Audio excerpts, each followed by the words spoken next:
Well, my name is Carol Rampton, and I've been married for a long time, but I'm about 84 years old, going on 85, and I was born in 1932, which was quite a long time ago.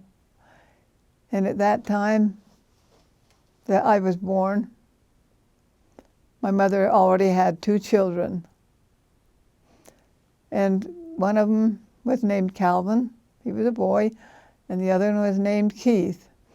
Now, the thing about this experience is that when I was born, my brother Keith had been the baby for about 3 or 4 years, and he really didn't understand. He had been the baby, so to speak, and he kind of felt left out. When I was born, my mother had a sister that came to help her because the baby was delivered at home, and to help her with the baby.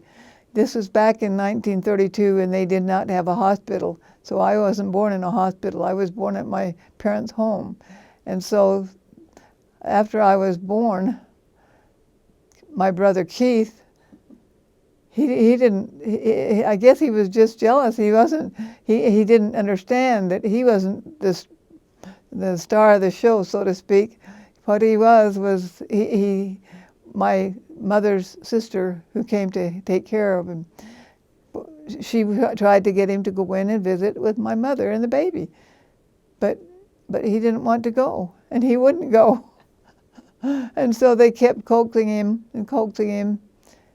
but he didn't go. And so finally, my aunt that was taking care of my mother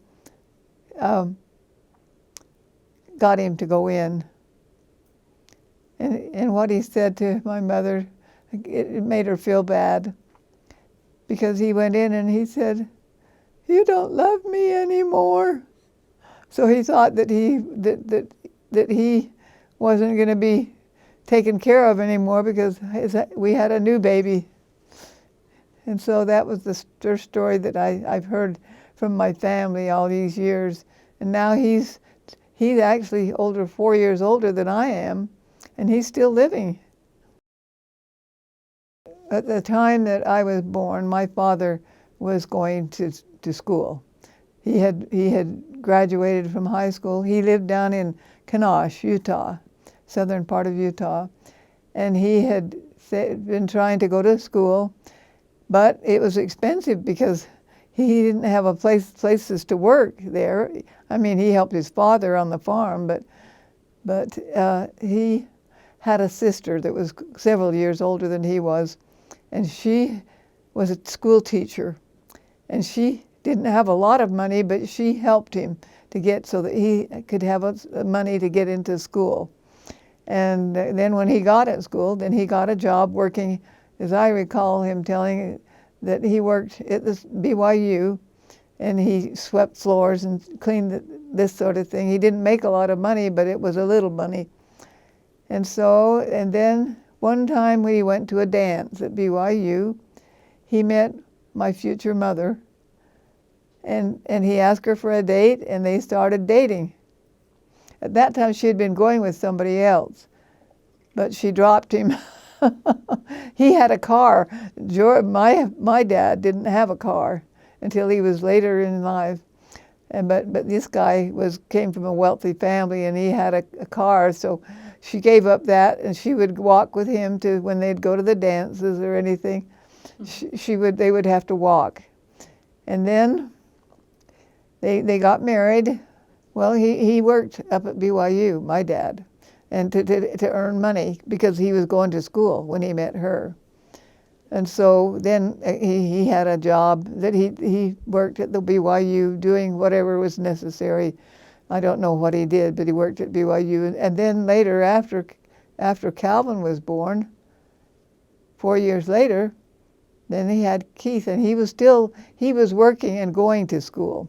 So it took him a long time to graduate with circumstances like that.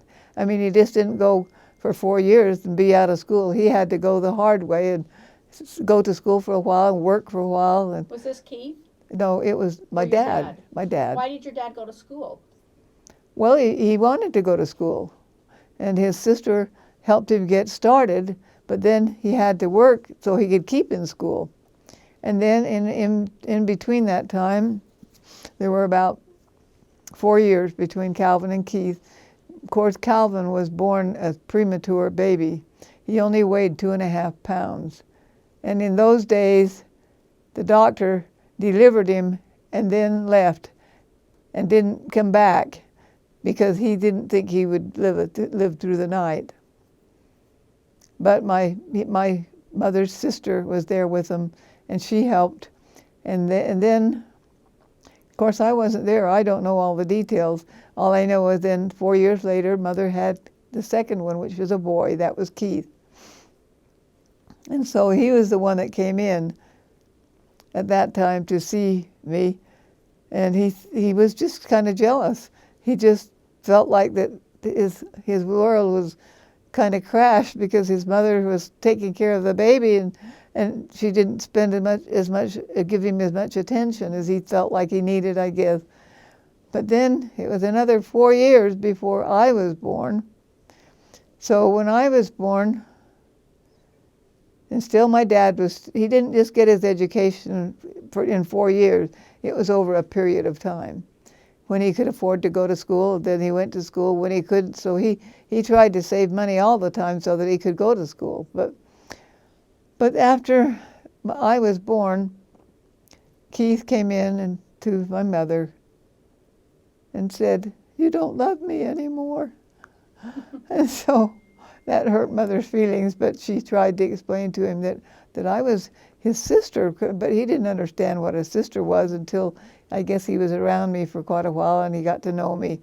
And so after that, I can't tell you what happened between he and me because we just grew up together. And then Weston wasn't born for another 6 years after me.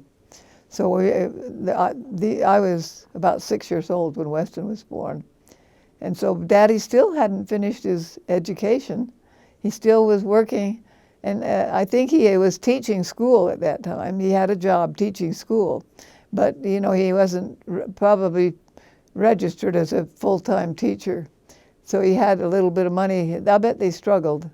But then by the time Weston came along, then he was a regular teacher and he taught school all of his life. That was that was how he supported the family.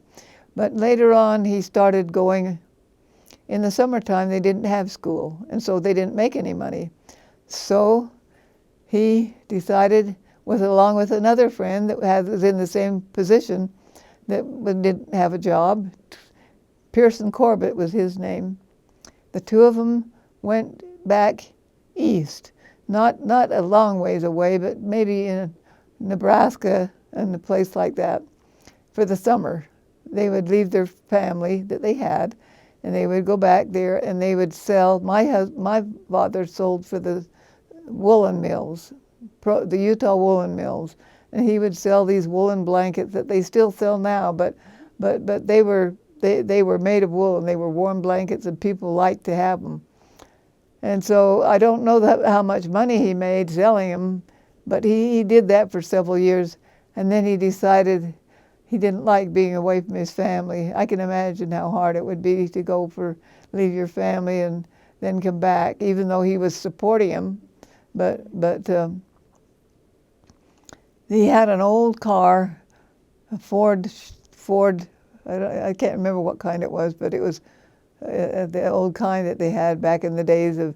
See, Calvin was born in 1924 or 25, and Keith was born in 29, and I was born in 32 or 33. And so anyway, they had a car when I was born.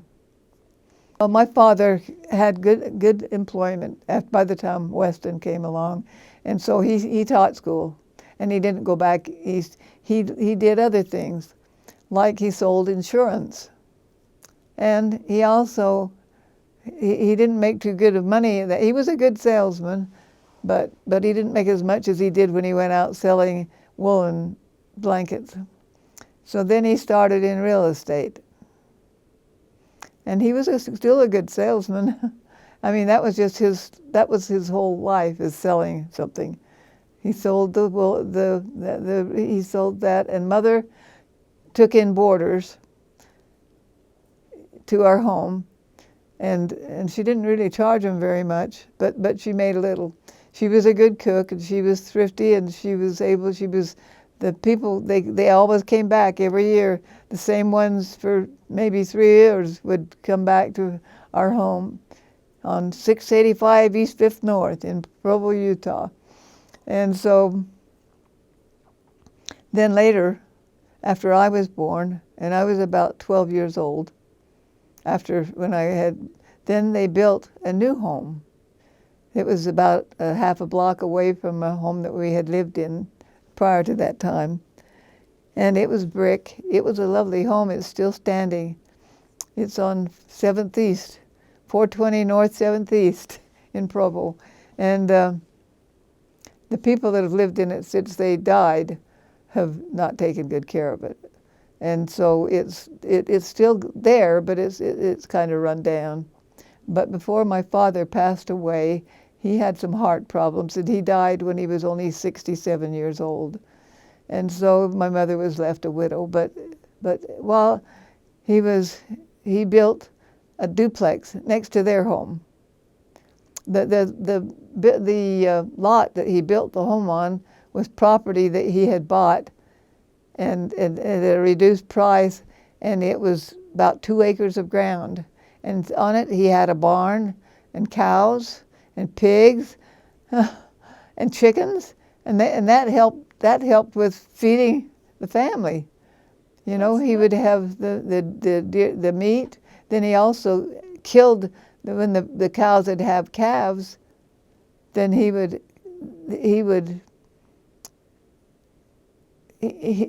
they had calves. Then he was able to get meat for the pigs, the chickens, and the cows, with meat from all of them. He would hope that they would have a boy calf so that he could kill it for meat. But if they didn't, then I don't know what he did. But I didn't ever know how they arranged their arrangements. But we didn't ever go hungry. I know that. And one time when he had pigs, and they had pigs, more pigs, and he wanted, one of them was big enough to take care of, or to have him killed. And he had a man that went with him, and they caught one of the pigs, and he'd take his gun over to, this was something that I observed and I didn't appreciate. And Mother was quite angry when she found out that I was over there when he killed but he didn't intend to do that. It was just they got all ready to do it, and they couldn't hold him down with one man, so both of them had to hold him down.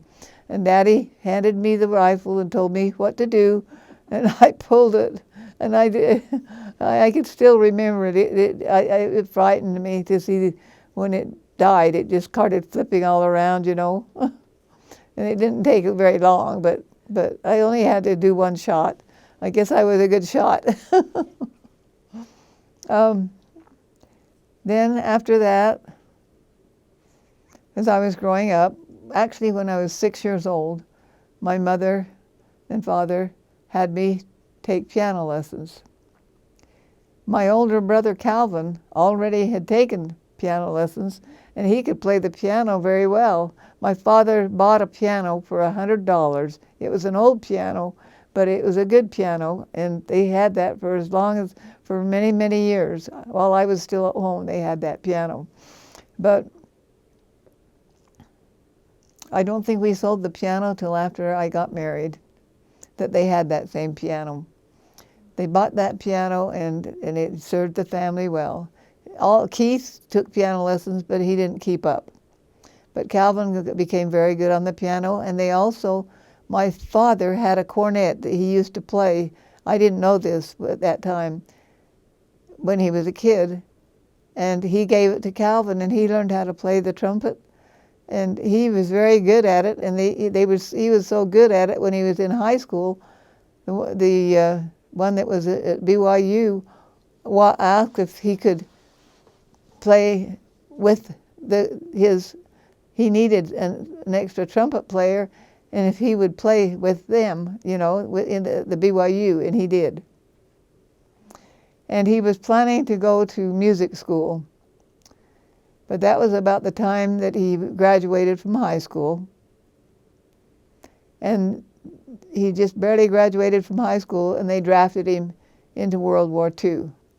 So he couldn't go to music school, and he just left our home. We didn't ever see him again till the war was over. He didn't ever have a furlough to come home. So Calvin was gone during the war, and Keith and I and Weston were home with Mother, and of course my dad was there, but because he lived to be 67, and of course Calvin was only, when he went in the war, he was only he was 18. They had me take piano lessons, and this is how they made ends meet, I think. They got milk from the cows, and they sold it, but they also used it to give to my piano teacher for piano lessons. So I got free piano lessons because I would take the milk over, and in fact that was one of my jobs, each day or every other day, to take so many quarts of milk over to Mr. Paxman, that was my piano teacher. And so I'm sure that's the way they had milk, they had food, they had a garden, and they raised a garden. It wasn't a huge garden, but it had corn and peas and beans and things like that in their garden, the first home that we lived in, because we didn't move into the second home until after I was in high school. So tell me or about junior high school. I went to Fair Junior High School, and when I was there, I was asked to play a piano solo. And it was the first solo that I'd ever played alone in front of an audience. And I remember walking up and it was a grand piano, a baby grand. And it was that big black, and I had never played on one, and I was scared to death, but I got through the piece. I'm trying to think of the name of the piece I played. Rustles of Spring, I think it was. But anyway, I got through it, and my mother was very proud of me when I got through. And then in school, when I got in high school, I did more playing of the piano, but I went to Fair Junior High School for 3 years and then graduated. And then I also played the violin. I learned how to play the violin while I was in junior high school. But by the time I was in high school, I just thought it was too much to go to play the violin and the piano. To take lessons. And so I don't know how they played for the violin lessons. I guess they just paid for it on their own. But anyway, I decided to drop the violin and to just play the piano. And so I did that through high school. Okay, well, this is when I was quite young, when I was maybe about 8 or 9 years old. And a girl named Kay Steele lived next door to us. And one night after I had got in bed, she came over and knocked on my window. She knew I was in bed and said, "Why don't you come over and have some watermelon with us?" And I was in my pajamas, but I went out the door. Mother didn't know I'd gone, but we had a front door and a back door, and my bedroom was by the back door, because we didn't have we only had, for that family, we had, we only had 3 bedrooms for all of us. And so my dad built the 1 bedroom for me because I was a girl, and the boys slept in the other room. My room was nicer than theirs. And so I got out of bed and I went outside and had watermelon, and then as I went back in the house, there was a car that went by, but I didn't know it was coming, but I gave it a toss, the rind. And there was a car that went by, and this lady had her window open, and it went through the window and hit her in the face. And she was very upset, I can imagine, but she didn't know who had thrown it.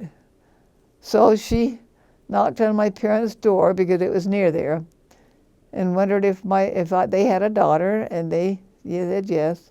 And she said, well, could I speak to her? And I guess that's what they did. And they said, well, she's in bed right now. So Mother went back, and I snuggled up in bed and pretended like I was asleep, because I'd overheard some of what the conversation was. So I knew this lady had come in to give me a blessing, not a blessing, but was very angry. And so I said, no, I hadn't thrown the watermelon. And so then she told the lady that I said I hadn't. So the lady left. But then the next day, my conscience kind of bothered me, and so I confessed to my mother that I had thrown it, but I hadn't meant to hit her. In fact, I didn't even know the car was coming. But just as I threw it, it went just right in her window. And so then Mother had me call her and apologize, and I did. But you didn't get in trouble much, did you? I don't think I got in a lot of trouble. No. I mean, you were a good girl. I think I was. Yeah. You see, I think my brothers would tell you that. Yeah. So, Of course, Weston was born about 6 years after me, and I used to like to take care of Weston. I'd fight all of these battles for him. We had a boy that lived next door named Steve Kimber, and he was several years older than Weston, and he was always picking on him. And I got tired of it one day, and his mother was sitting out on the porch, and Steve went by, and he was chasing or doing something to Weston, and I started chasing him clear down the street, and all the neighbors came out, and they were cheering for me, because they knew Steve Kimber was not really a good kid. He was just a meanie. And so I was protecting my little brother. And I told him, I said, don't you ever touch my brother again. And I guess he believed me, because he didn't. But his mother was standing on the porch, don't hurt my boy. Please don't hurt my boy. She knew that what he was like, and she knew that he'd probably done something that I didn't like. And so that's about all I can tell you about that. I didn't really live in the Depression like my parents, because I was born in 1932. But things were scarce. Money was scarce, and you didn't have a lot of food. I think I remember having food stamps, things that we couldn't buy, that they would give us so many stamps each month that was this during World War II? Mm-hmm. This is World War II. And so for butter was a commodity that you couldn't get. You'd have to get margarine, and we didn't like margarine too well. And if you've ever tasted it, you probably wouldn't either. But it wasn't a good substitute for butter. And so nowadays, we've always used butter. We don't ever even use margarine anymore. It looks like shortening, It looked like shortening, and we would give you some coloring to color it. And so I don't know what they put in the margarine. And it didn't taste really bad, but it just didn't taste as good as butter. But as soon as we could get butter, we switched back to margarine. As soon as we could get butter, we got rid of it. I haven't had margarine in years. And I don't think you have either, have you? Well, during the war, it was hard to get tires for the cars. And so you just had to be lucky once in a while. We were able to get them, but we had to make do with as long as we could. We'd just have to have them patched, the tires, and use them until they're completely. During World War II, weren't you limited to so many shoes? There weren't a lot of shoes, but they did have them. But some of them would come from Mexico, and they called them huaraches, and and things like that, because you only could have 2 pair of shoes a year. And so the shoes that you got, you wanted to get some that were really good. You weren't getting them because they were fancy. You were buying them because you needed shoes to wear. They built this new home, and it had a basement, a ground floor, and an upstairs. And so we had room for our family finally. I mean, but the upstairs bedroom, the boys took the big bedroom, and I took the little bedroom. And so there were 2 bedrooms upstairs. And Mother and Daddy, they stayed in the downstairs. And later on, they let me move down to the other bedroom in the ground floor. And so I was on the ground floor, and the parents and the boys were upstairs after they had the 3 boys. And Mother still took boarders, but she also Did BYU not have a lot of housing? she would take care of the basement where they stayed downstairs. She had to wash their sheets every week, and she didn't have a automatic washer. She had a wringer washer, and she'd wash the sheets for the boys in the basement each week. Plus, she had boarders. I don't know how many at one time, but I think she had about 5. She would fix the meals, and she'd have homemade bread.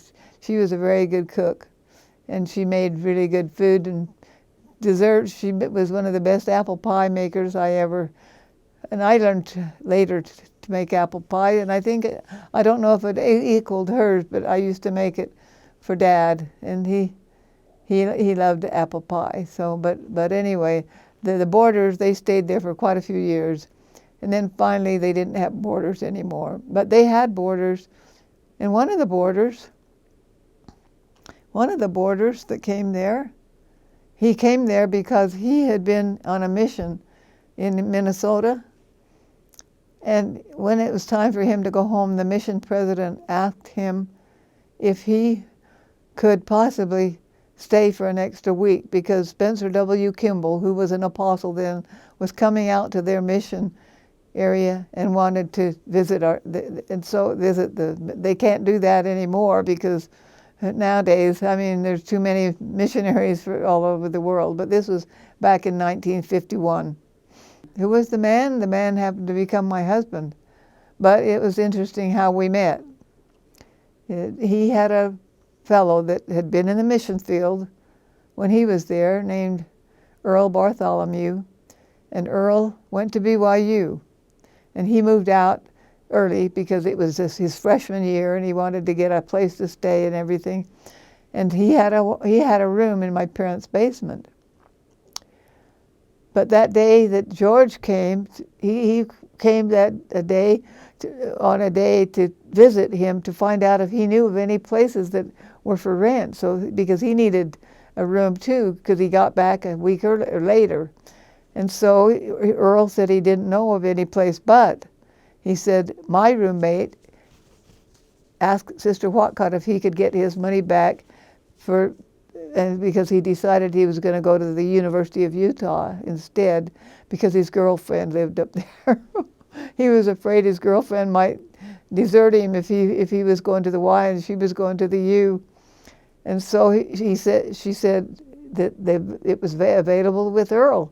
So he was able to live with one of the people that he knew in the mission field, and took on a trip they took a trip of scouts up into Yellowstone Park. They made arrangements.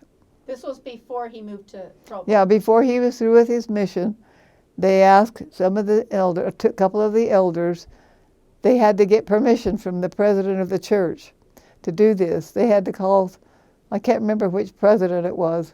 They had to get permission. See, this is before he had moved out to go to BYU. So they had to get permission to do that, because normally they didn't do things like that, missionaries. But these missionaries that George were with, they had them as members of the what do they call that group of? Scouts? No, the group of men that get together and meet, Rotary Club. They liked the missionaries, and they asked if George and this other elder could take these Boy Scouts out to Yellowstone Park that had done all their things that they were supposed to do, and they wanted to reward them. And so they asked if the elders could do it. They said, well, they didn't think they could because they were missionaries. That's why they were there. But they asked, and they got permission to take these 6 or 8 boys back. They furnished them cars, they furnished them everything, food, gasoline, and they took them back to Yellowstone. And they had a great time. And Earl, one that lived in the basement, was one of them. And so Earl, he knew him well. And so when he had a chance to stay with Earl, he did. So then George asked who that was playing the piano upstairs, and he told him it was Sister Whatcott's daughter. So then he wanted to meet me. And so I met him, and then we just hit it off. He said, what if I get this piece of music that one of the elders in the mission field played all the time, would you learn to play it? And I said, well, I will if I can. I mean, I don't know how hard the music is. And so he bought the music and gave it to me, and I learned to play it. And that was the beginning of our... Name of the song? It was meditation. It was meditation. And so I learned to play it very well. So every time I wanted him to come upstairs, I'd play meditation. I don't know whether he knew it or not, but I did. I played it. What did your dad say about that? Oh, he was one of the ones that said it. He says, it's the strangest thing whenever you play that song, George comes upstairs. Now, talk about the dance. You went to a dance with somebody one else. One of the boarders, or the one that lived in the basement, was from Germany. But when it was Thanksgiving time, he couldn't go home like a lot of the others because he lived in Germany. But he and another fellow that lived back in Indiana that had a car, and of course Huey Hansen didn't have a car. He was from Germany, but his friend did, was able to take his car. There was going to be a dance that night. Mother invited Huey to come to dinner, but he said, well, I have a friend that is from Indiana we were going to go. And she said, bring your friend too. So he brought his friend to Thanksgiving dinner. And then after dinner, they said, hey, there's a dance over at this place it was here in Provo. It was a new chapel. They were having a dance in it, and would I like to go to the dance? Well, I wasn't interested in Huey. I mean, I was nice to him because he was from Germany, and Mother was nice to him too because he was a long ways from home, and he didn't have anyone there from his family, just Huey alone. And so Huey took me to the dance, but George happened to come home when Huey was getting ready for the dance, and he asked him where he was going, and he said, I'm taking Carol to the dance. And so he asked him where it was at, and guess what? George showed up at the dance. So I danced with 3 of them, but George always held me for 3 dances, and then Huey, they'd dance a dance, and the other guy would dance a dance, and then I'd go with George and dance 3 or 4 dances, and then he'd take me back. He got most of the dances that night. And of course, they took me home in their car. But after that, George kind of wanted to get more acquainted, and so we just knew we liked each other.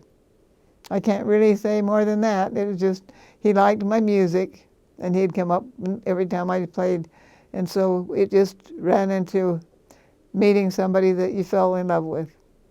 I really did fall in love with him. He was such a good fellow. Even after we had the dance, he asked me to go to the movies the next night. and they had a dance up at BYU for the students that couldn't go home, and he asked me to go to that dance on the next night, and the next day was Sunday, and he went to church with me and my parents. So I knew he liked me. And he's always liked me. Across the street from the Provo Tabernacle, there was the City and County building, I think it was called, and it's still there. And he asked me to go to a dance because they were having a dance there that night. So I went to the dance, and then after the dance, we got in the car, and I thought we were through. But he drove around in the car for a while, and we talked and visited, and then he went down towards the lake. But I didn't know I didn't know that he knew the lake was there. I don't think he did. He told me that he didn't know the lake was there. He was just taking me for a ride in Provo. And he went down that road, and we got to the lake. And so I thought, this is strange that he would want to go to the lake. He didn't live in Provo, and he didn't know the lake was there. But I think it was just meant to be. Because when we got down, because all the times that I went out with him, he hadn't given me a kiss, but we were sitting there talking, and he says, "What would you do if I kissed you?" And I said, I was prepared because I knew I liked him, so I had to give a good answer. I said, "Try it and see." Don't you think that was a good plan? It worked, and so after that, we went together all the time, never went with anyone else. After we'd been to the lake, I had a friend that had invited me and George over to her house after the dance. And so we were late, and then by the time we got there, the food was all gone. And then one of the ones that was at the party was the fellow that lived in our basement, who was then the student body president at BYU, named Keith Orm. And he asked he said, "Where have you been? You've got lipstick on." And he told George he had lipstick on his face. And everybody there laughed about that. And I actually couldn't find the place after she had moved in the home that she lived in previously. And she had told me where it was, but it took us a while to find it. And so that's why that happened. The night that we went to the dance, the first dance that I went to with George, we went to another dance, and we were in the courthouse, and it had all these beautiful marble floors in it. And we danced until it was over, and then we got in the car. Oh, wait a minute. While the dance was on, we went upstairs to the third floor, and George unlocked, took a hold of the handle, and it opened. And so it was a room, and so we went in. And we sat down, and we talked, and that's when he told me, if we keep going together, we'll probably end up getting married. How'd you feel about that when he said that? What were you thinking? Oh, I was happy because I really liked him. I did. Right from the start, I liked him, and I think he liked me too. So, what did you like about Dad? What would you say are his best attributes? What attracted you to him? He was very kind and loving, always. Did he have a good relationship with his parents? Yes. I think his parents were a little bit surprised that he had gone down and found somebody already, but guess what? They came down right after Christmas to meet my parents and meet me. And so, this was all happening before Christmas. See, there was Thanksgiving and Christmas was next. We went to the dance, and then it was Christmas. And I'm just trying to think of what it was he did. You went to church with your family. Yeah. We went to church all the time after that. When did he propose to me? It was on one of those times that we were coming back. I was working at BYU, or when I was going to BYU, and he was going to go up to Syracuse and take me with him. And he was driving back from the place I worked to get my clothing so that I could go up to Syracuse. He wanted his parents to meet me. And so we drove back home, and he stopped on the way, and I didn't know what to think.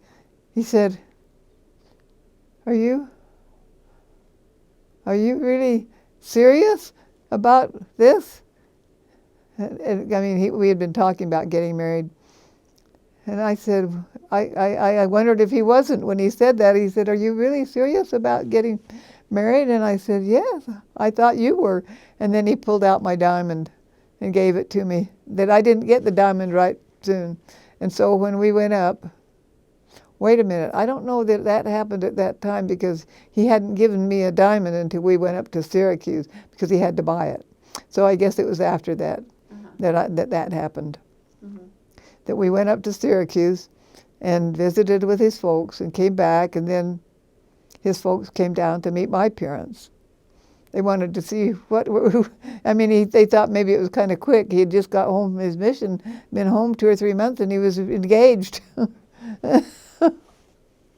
He gave me a ring to wear. It was his Delta Phi pin that he had from his mission, being a missionary, that he had bought to wear, as showing that he was a missionary. So it was a pin, so people knew I was engaged. But I got my diamond later, after his parents came down. Then we went up one time to visit them, and he that was when he gave me the ring, actually, because he didn't want them to think that he had put off giving me the ring after they got the ring. Yeah. I think that was probably it. He didn't tell me that, but I assumed that, because he didn't give it to me right after he got it. Well, there wasn't a lot of preparation, really. I mean, it was, I got the wedding dress up in Salt Lake. Mother took me up to Salt Lake, and I went in several places, and then I saw the wedding dress I wanted, but I hated to, it was going to be real expensive, and I didn't want to pay that much money for it, but it was really cheap compared to what they are now. But we got it. Mm-hmm. The bridesmaids' dresses. What did they The wear? bridesmaids each wore a formal. It wasn't any, they didn't all dress alike. They just, and I had 5 bridesmaids. I had my sister-in-law, Jean. That was my brother Calvin's wife. And let's see, I'm trying to think here. Flora Lee, my friend, and the girl from Oregon, what was her name? A friend that I had met that was going to BYU. And so she was a bridesmaid. And then I had my cousin was a flower girl. But there were 5 of them in the line. I maybe didn't give you all the names, but if I had the picture here, I could show you. I could remember the name. Let's see. She was from Oregon, mm-hmm. and she wanted me to go to BYU with her the next year, because she was already a freshman.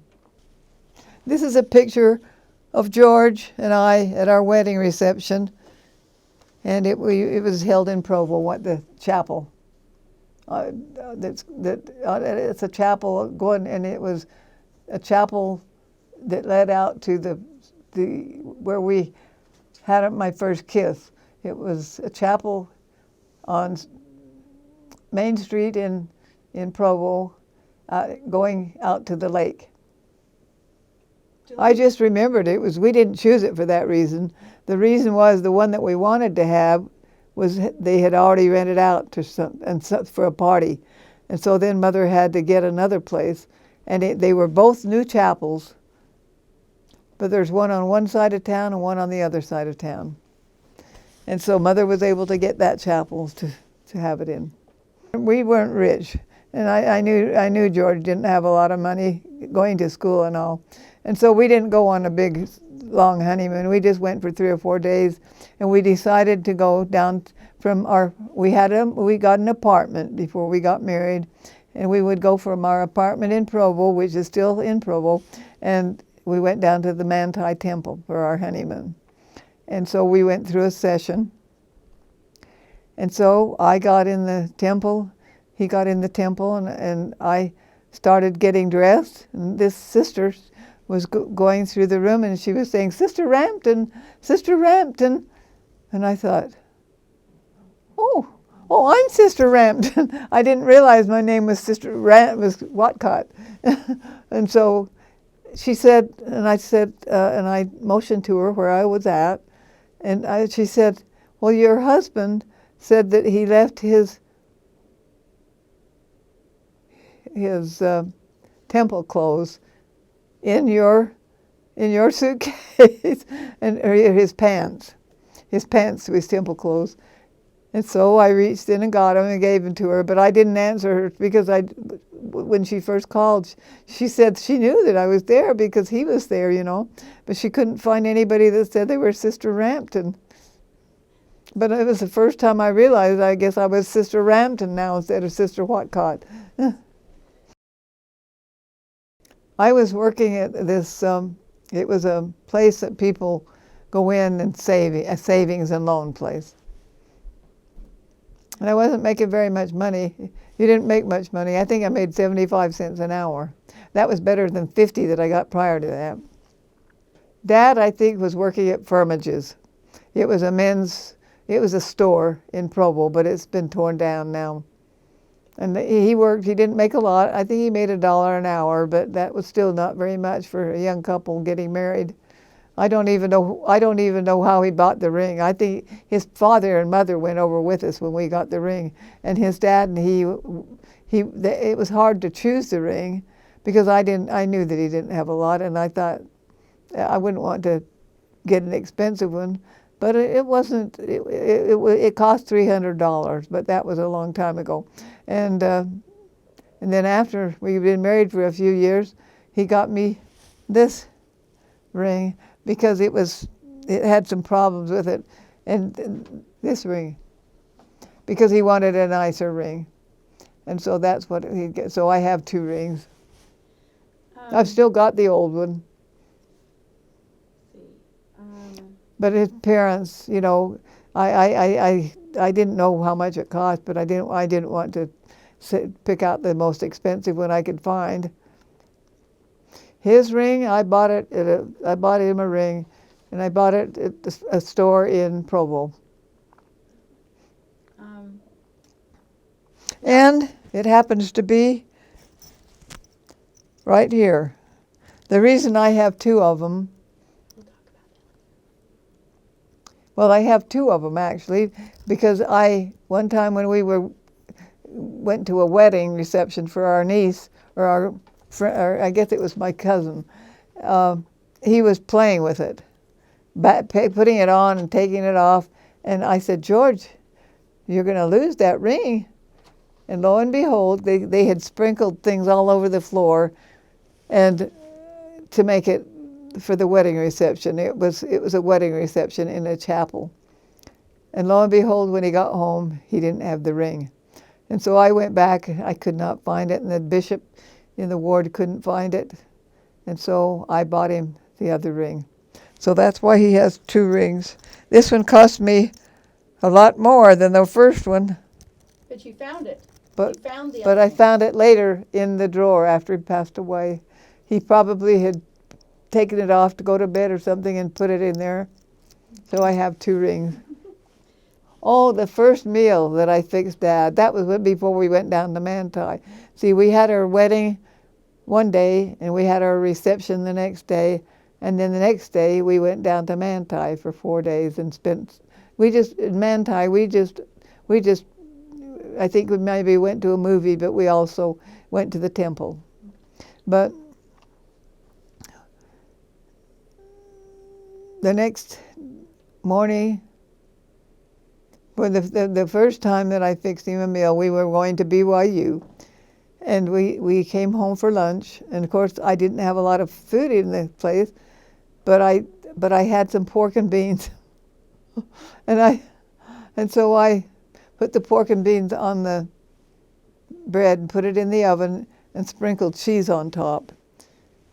And he didn't particularly like it. he ate it. He ate it, but he wasn't very pleased with it.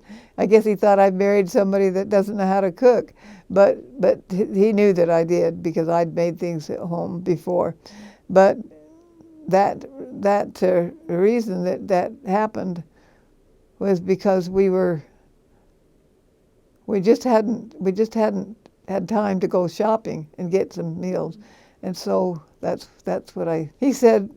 It isn't that I don't like them, but that's what on my mission. That's all we lived on. It seemed like on pork and beans.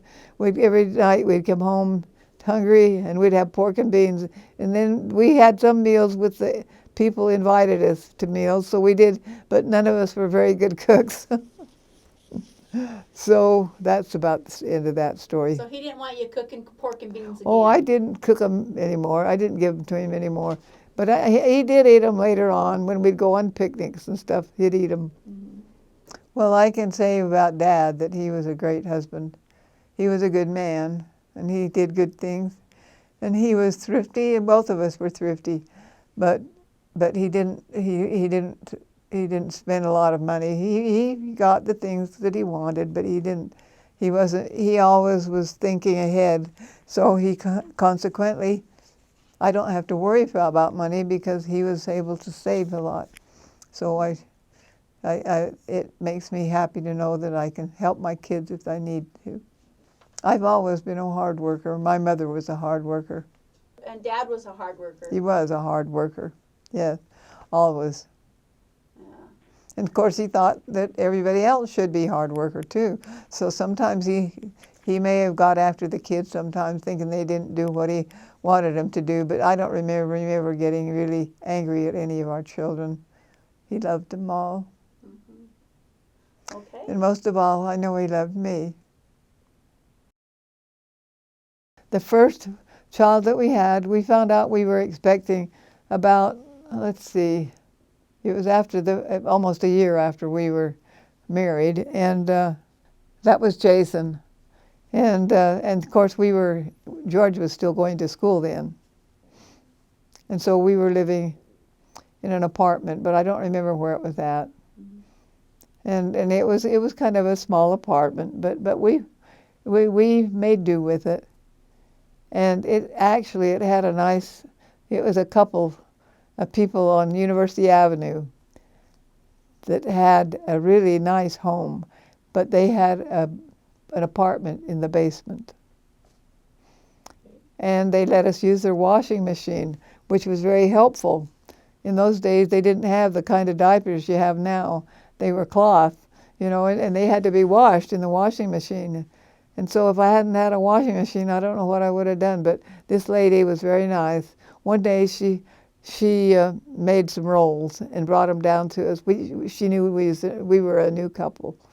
And so she came downstairs and knocked on the door and said, "Here's some of these rolls I've made, and if you put them in the oven and bake them, you can have them for your dinner." So I don't remember her name, but I always remember. I remember that it wasn't easy for her because she only had, her arm was cut off here. I don't know what happened to it, but she only had one hand that she could use, But she had made the dough and put them in things. But Jason, I think, was born in Ogden. I just stayed in the hospital for 3 days, and then my mother came and stayed with us for a while. Was he on time? He came early. Yeah, he came about 2 weeks early. But he still weighed about 8 pounds and 1 ounce. Where did you get the name Jason? It was just a name I had never heard of before, but then one day I heard it. And so it wasn't a special name, but I liked it. And I wanted to call him George. But he said his grandfather was named George, and his great-grandfather was named George, and he thought that was enough Georges for one family. So I wish I had a name. I wish he would have, but I decided if he didn't want it, then so I heard this name Jason, And then I named him Michael, Jason Michael. And Steve was born at Utah Valley Hospital, and he was on time. But we had Jason then and Steve. It was kind of hard to have two so close together, because I think my mother took care of Jason while I was in the hospital with Steve, and then Steve, we brought him home. And then I had two to take care of, but I was living in the apartment with the children, and the people let us use their washer. It wasn't a wringer washer, but it was one that you washed and then it just spun around, and I can't explain it. It was a different kind of a washer, but it wasn't really a wringer washer.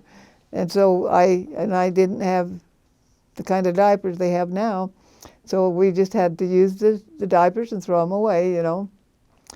But it was hard because the two were quite close together, and Jason had learned to walk when he was 11 months old. So he was walking when Steve was born.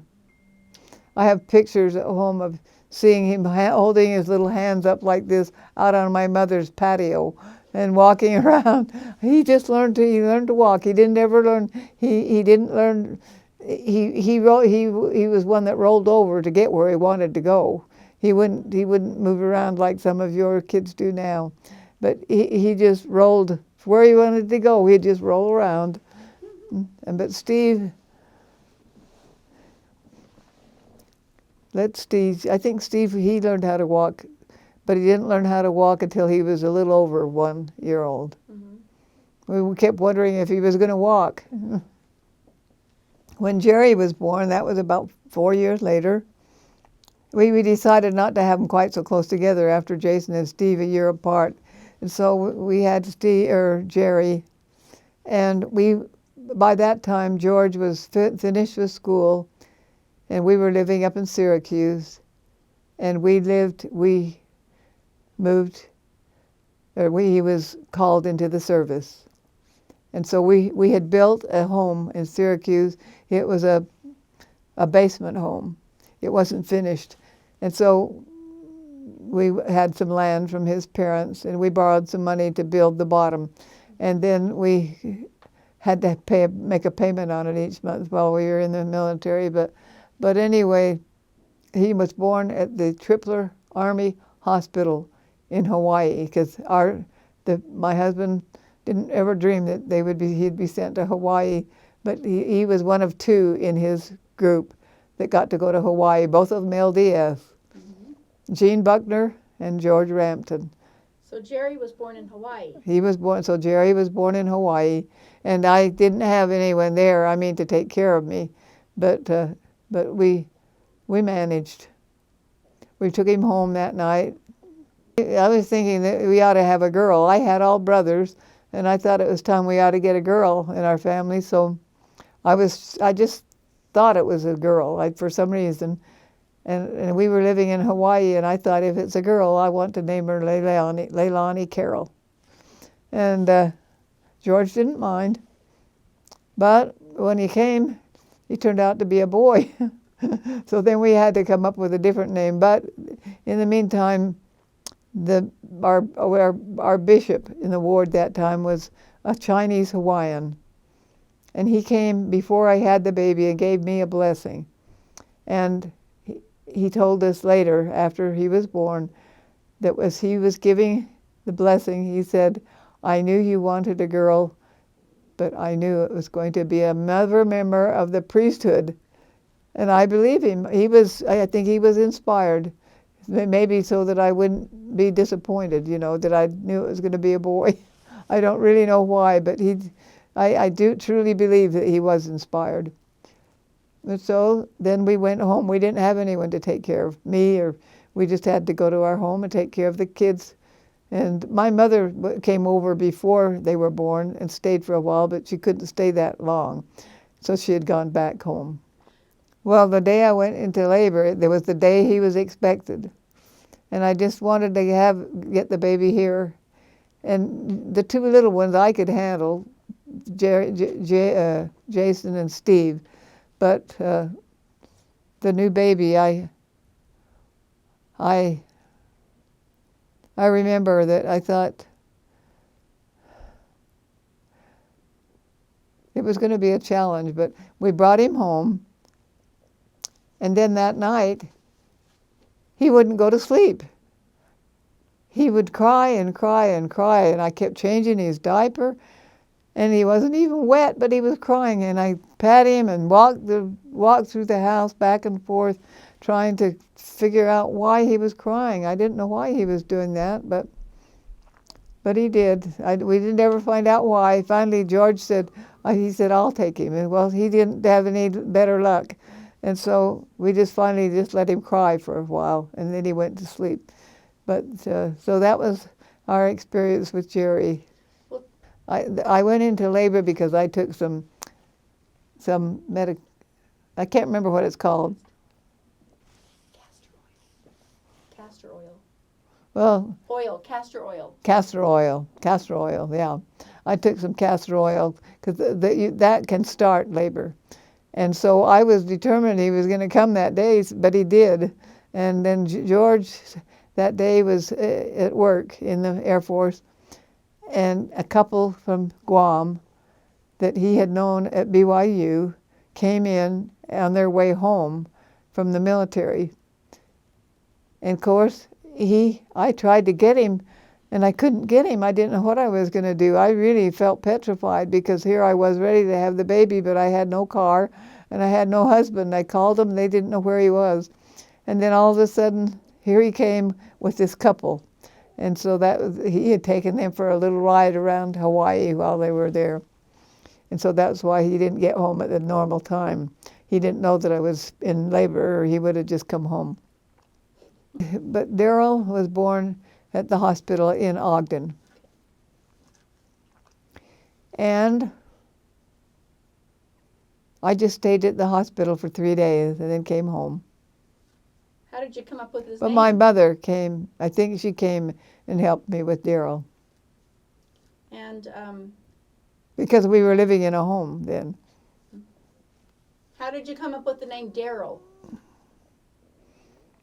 I don't know how I came up with the name Daryl, but I had a neighbor it was a brother of one of my friend, and his name was Daryl, and I just kind of liked it. There was no reason. And was he on time?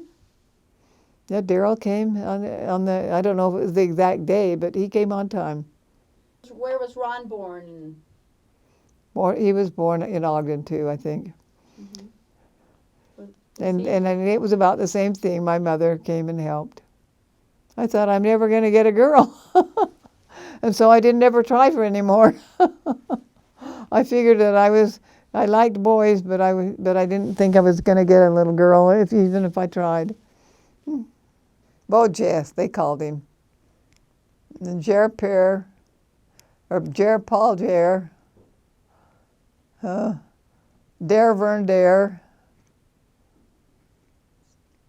Steve Areno, Ronzi Monzi.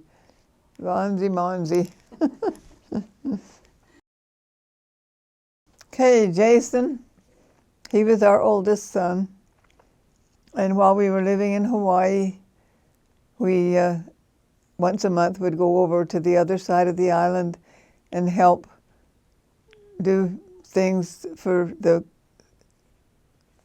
take care of the things that they had to take care of, like for to raise fruits and vegetables and things like that.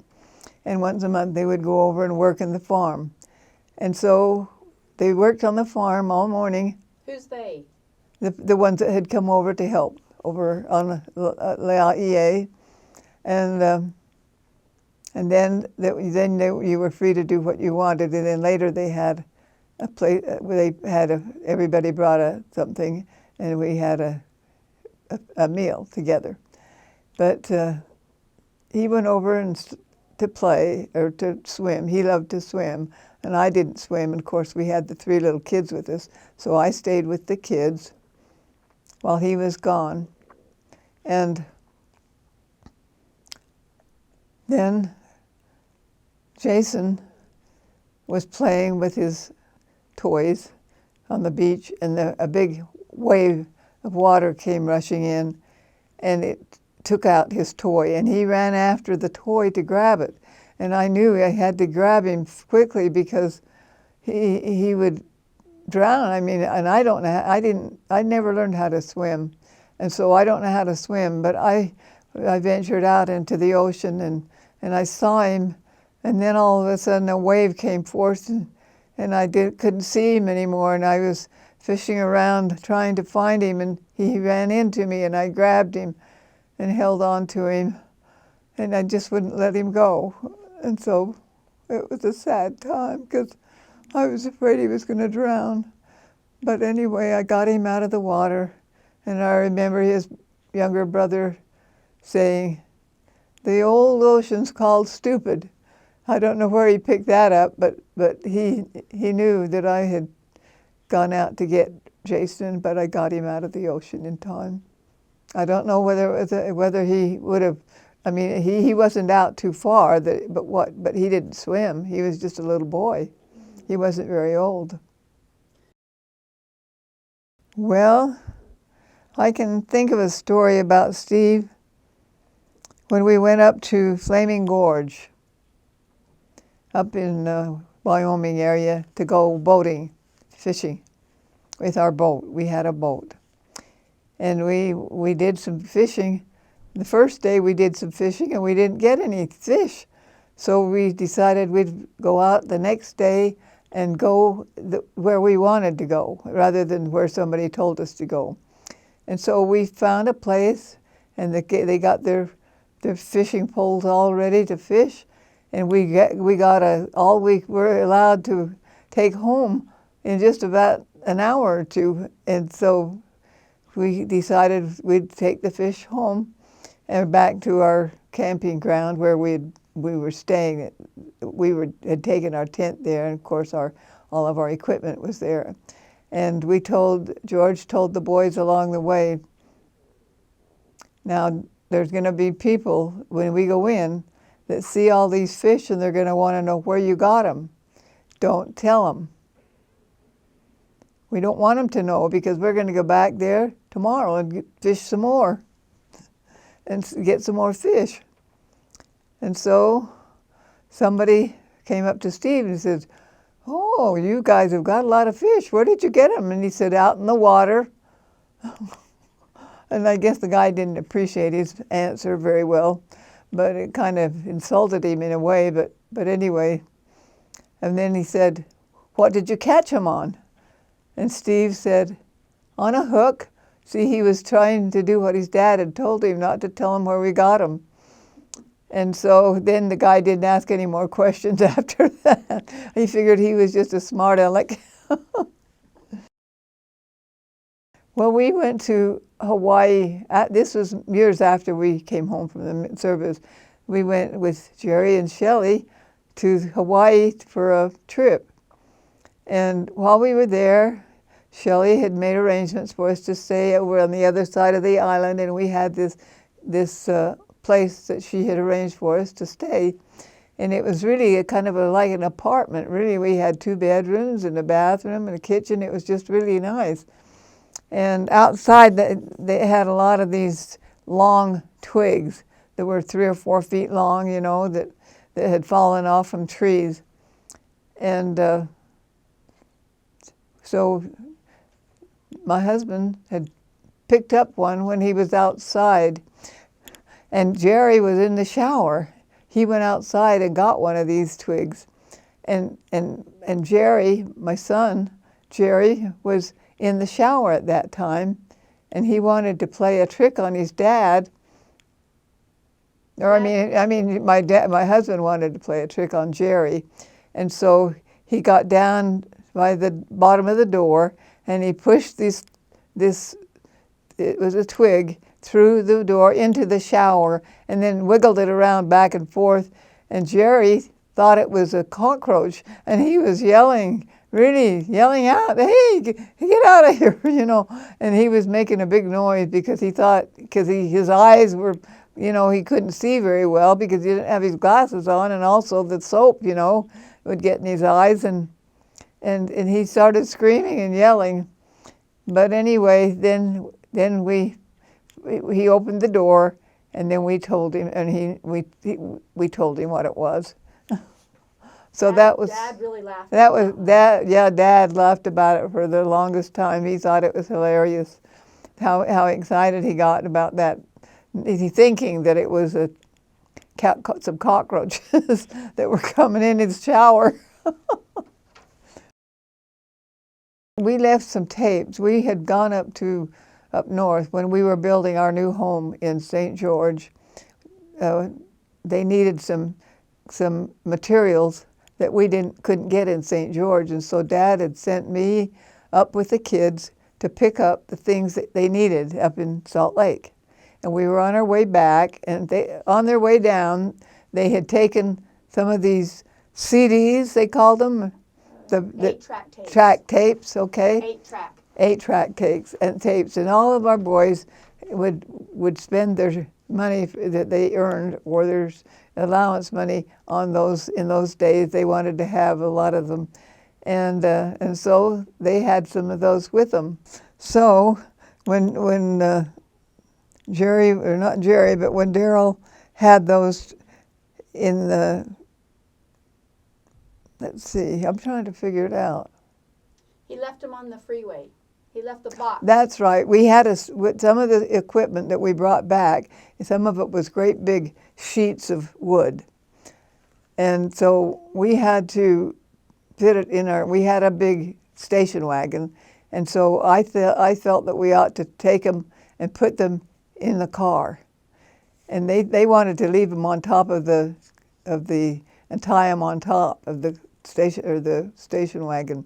But they started wavering back and forth, flapping like this, and we couldn't go very fast so we pulled over to the side of the road, and of course the kids had their videotapes, and so they put them all in one box so that they could listen to them, and that's when Daryl thought he had lost his tape. He left them on the side of the road. They left them. He left them out at the side of the road. They forgot to pick them up and put them in the car. And we had gone several miles, and then we realized that the tapes weren't there when they asked for them. And then we realized that we had left them by the side of the road. And so it was a long ways to go back, and by that time somebody probably would have taken them anyway. So and Daryl said, it was my fault, and I'll repay you guys for all the tapes that I lost. And I thought that was pretty special for a young boy that wasn't very old, that he realized that he was the one that left them. The others didn't know he had left them. I don't think they even knew he had taken them off. And so he forgot to put them back in the car. So we went on home, and 2 or 3 days later, so I got a knock on the doorbell ring, and I went to the door, and it was a policeman. And I thought, what's he doing here? And he had our tapes. He said that someone had picked them up. I don't know how they found out they belonged to us, or that we lived in St. George for that matter, but he had just passed them from one policeman down to the next policeman and got taken them to St. George. But they must have had our name on them. I don't know that, but they must have had a name, because otherwise he wouldn't have known where to take them. So we got him back, and he was just excited when he came home from school that day, and I told him, I found their tapes. And he said, how did you find them? And I told him, and he was just amazed. And that really was a miracle that happened, that they could find all those tapes, because they had a bunch of them. Oh, Ron, he was the youngest one, and when his dad went to Egypt, he received a Fulbright scholarship to go to my husband George, to go to Egypt for the summer. And so he took advantage of it, and he was gone, but he had to fly over to Egypt. And so we had to take him down to the Salt Lake airport and put him on the plane, and then he flew to Egypt.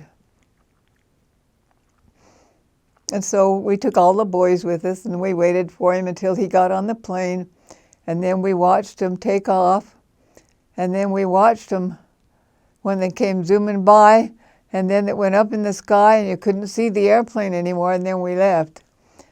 And when we got home, it was lunchtime and the kids needed a bite to eat, so I fixed them some sandwiches. And Ron, he was just a little boy, only about 3 years old. He didn't understand planes. I mean, he was too little to even know what an airplane was, to even watch it, to go up in the air. And so he sat at the table and he started to cry, and he says, "My daddy's gone and he's never coming back ever." Only he said ever. "My daddy's gone and he's never coming back ever." And I said, "Oh no, your daddy's not gone. He's just gone in a..." I tried to explain to him that there was an airplane, but he had never been in an airplane, and 3 years old, kids wouldn't know what an airplane was. We didn't ever see airplanes up in where we lived in Syracuse. And so that was the first time he had ever been to an airport. And so he didn't realize that planes fly. There was an opening in St. George when he finished his doctor's degree. And so he went down to be interviewed. And President Losey, after he called him on the phone, said he'd like him to come down for an interview. And so we went down. And he was interviewed, and he told him that he would like to have him take that position after he met him. Just after meeting him, he had never known him before. And so he wanted to do it, and I didn't want him to. I didn't want to leave. We'd been living in Syracuse, where George had been raised for years with our kids, and I didn't want to move, and the kids didn't want to move. Jason in particular and Steve didn't want to move. They were in high school by then.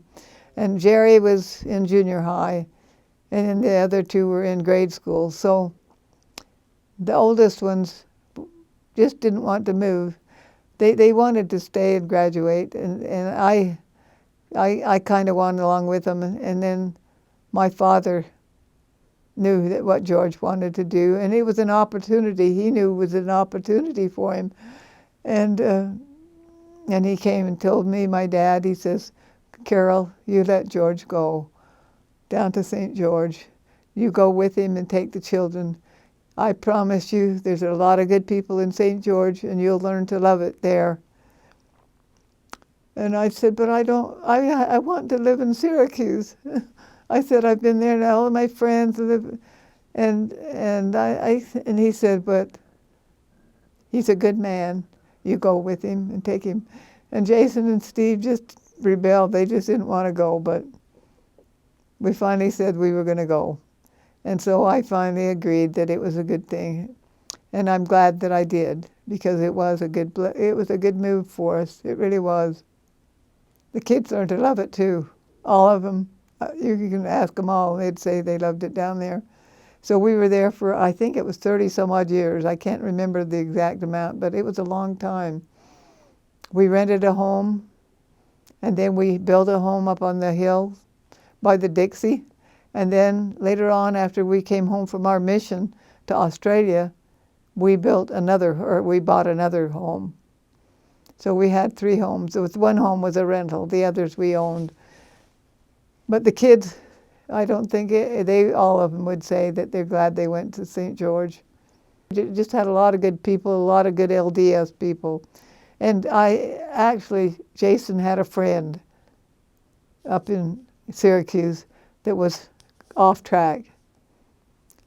And I didn't want him to go around with him. I hate to say this. His parents, I knew his parents. And I think he got into drugs. I don't know that, but right now I talked to him recently on the phone. I finally located him down in Arizona and talked to him, and I couldn't even understand him. He just lives in a home, in a motel actually. And he lives there, and he works when he wants to and not when he doesn't want to. Jason will have to tell you more about him. But his sister got married and had kids and was active. But he was slipping from the church too. He wasn't going to church. And I didn't think that was a good thing for Jason to have a friend. They had made a band. They had this band. Jason played the drums and some played the guitar, and this friend played the guitar, and he was good at it. But he was not going to school, and we just felt like it was not a good environment for him. And so that's the main reason that we moved to St. George. But once we got there, they all loved it. And they have a lot of friends still in St. George. So I'm glad. Oh yes, all the boys had motorcycles. That I'm not happy about, and even they had them. They paid for them themselves. We wouldn't buy them a motorcycle. So they worked and they paid for the motorcycles. And then after we left St. George, they got rid of them. I got rid of the last one for Ron. He told me that he would sell it, And then he came home and he says, "What happened to my motorcycle?" And I said, "I sold it." And he says, "You sold it? Oh, I wanted to have it." I said, "It's gone. Here's the money." And so I knew that they liked it, but having them on those motorcycles was really hard for me. That was one thing that I didn't like about the motorcycles, because first Jason had, then Stephen had one, and then Jerry had to have one, or Daryl, and then, Daryl and Stephen, and then Jerry, and then Ron. But they bought them. It taught them how to save money, I guess, because they weren't cheap. They weren't those great big huge ones, like you see out on the road. Most of them were a smaller size. But even then, Steve got hurt on one of them. Jason got hurt up on the hill when he hit a rock or something and it threw him off.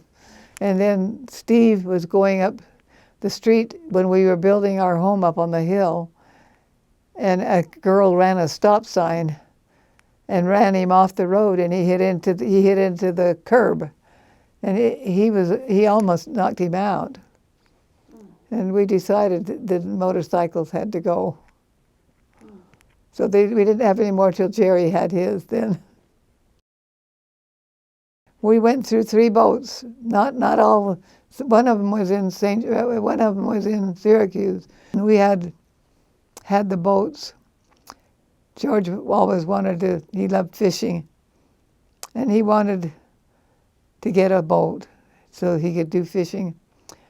And so he had a cousin in Syracuse that bought a new boat and would sell him a boat for a reduced price. And so I let him go ahead and get it. I knew he wanted it, and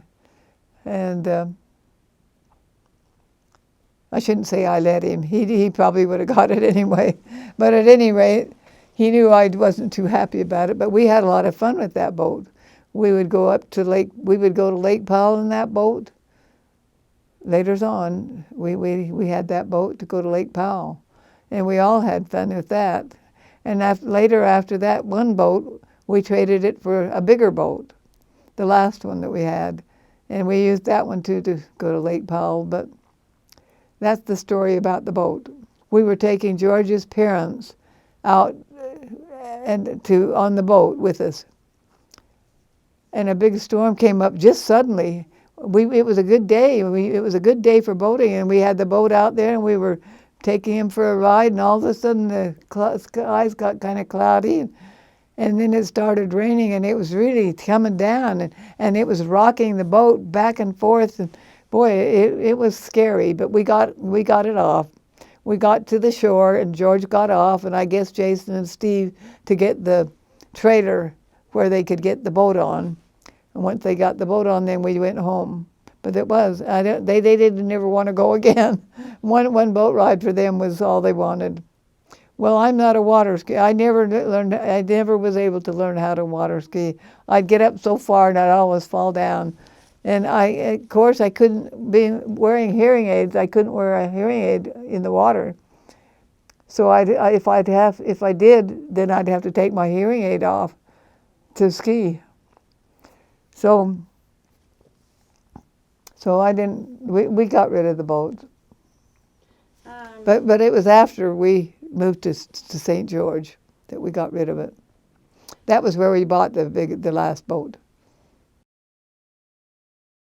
Well, George decided to go, and he was one of the, probably one of the worst, best, I guess I'm bragging, but he was a very good teacher, and he loved history.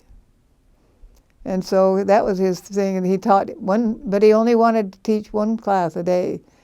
The other parts of the day, he raised funds for Dixie College, which was a thriving, wasn't really thriving at that point, but later on became thriving because he was able to get millions of dollars for Dixie College. And then later on, I was a secretary when I first went to St. George. That kept me busy. I worked for Dr. Barnum for about 5 or 6 years, and then I transferred over to George and worked for him because he knew I would work any hour. If we had to go over during the daytime or on a Saturday, he said we were going to go over because he had to have this done for Monday to go in the mail. And so, and then he spent a lot of time going back east to get money from the government to help Dixie College. And he actually got about over $60 or $65 million for Dixie College. But now, instead of 900 students, they have about 20 or 15,000 students. And it's still growing. It's a result of a lot of the things. He got money for new buildings. He got money for teachers raising their salaries. He just did a lot of things for Dixie College. I don't feel like he was ever appreciated as much as he should have been. They maybe didn't know he did the things that he did, but anyway, it's a big college now. There's so many people that go down there, they can't handle them all. Of course, St. George has grown a lot too since we left.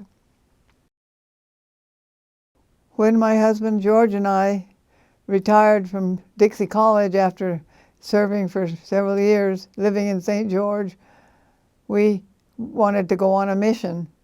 And we got our mission call to, of all places, a wonderful place where my brother Calvin went, Australia, which is a beautiful country and great people there. And so we were really happy that we could go to Australia. And so we went to Australia for 2 years, and we met a lot of wonderful people, and some of them that have remained faithful to the very end. The Agostinis and the Guards. The Guards were already members, but they were very active in the church. But they lived in Tasmania, the big island south of Australia. So when we first went on our mission, the first 2 or 3 months that we lived there, we lived in a place north of Melbourne. And then we just went on our own. And then we had a couple of missionaries that worked too. But later on, after that, then we went into a different area. And I'm just trying to think where we lived in a home. It was called a place called the mission president sent us to a place about 200 or 300 miles north of Melbourne, and we lived in a place called Griffith. And we had 2 elders that served with us, and they were good elders. They worked hard, but we would go out and try and visit a lot of people too, and found out it wasn't all that easy to convince somebody, but we had some good experiences with it that way. And we were glad that we could be there. And then we would go to a lot of, when we were in Tasmania, or I don't mean Tasmania, Griffith, we would go with the elders to their monthly meetings. So we'd meet a lot of the missionaries in the area and have people come and talk to us. One of them that came to talk to us was actually a neighbor of ours where we lived in St. George. His mother and father lived just down the hill from us on the Red Hill. And it was kind of nice to know him. And so they came over. He became a general authority, and he actually came to Griffith, to the town of Griffith, and spent a Sunday with us. I can't think of their names right now, but he was there in that area surveying places that the church could get property. Remember, while in Australia, the church bought a great big farm. I mean, a huge farm that cost over $65 million. That's quite a bit of money, but it had all these kind of things on it that they have in. They had kangaroos. They had, of course, they weren't there for that reason, but they did have the kangaroos on it, and they had people there that they were trying to convert in that area. So we were fortunate to have a car that we could go where we wanted to go. Griffith was a very good place to go. It was actually the best part of Australia for fruits and vegetables. That's where they got them from. They had all kinds of fruits and vegetables, watermelons, cantaloupes, oranges. Oh, we loved orange. We had fresh orange juice every day in Griffith. I got one of those little squeezer things, and I would squeeze it and do it every day. We never had a sick day while we were in Griffith. We had pure orange juice, and I'd strain it and everything, so it was just like water, Mm-hmm. And we'd go up to the farm and get them for $1 a bag, a great big bag filled with oranges. And they would look at us. They saw our badges. I don't know whether they knew we were more missionaries, but they knew we were something different about us. And sometimes they'd throw in some extra things, thinking that we were doing something good, And they always charged $1 a bag for the oranges. It was cheaper to go to the farm than it was to go to the store to get the oranges. We found that out. But we had a car. It was real helpful to have the car and sometimes we'd loan our car to the missionaries because we had to pay the rent and the upkeep on the car if we had a car, and they had to do a lot of walking. Some of them rode bicycles, but most of them did walking in Griffith, and it was quite a spread out area. And then the Agostinis moved out to their farm. We were happy after we'd been home for a few years that we retired from college to go on a mission, and we were called to go to Australia. And that was special to me because my oldest brother Calvin went on a mission to Australia years ago before he was married. After he had served in the United States, not the Air Force, but he served as a military. Navy? No, it wasn't the Navy, but it was one of it was just they had him be he wasn't behind the lines of fighting or anything. They had him be a medical technician. They trained him to do that, so he took care of the soldiers when they were injured. So, but he came home.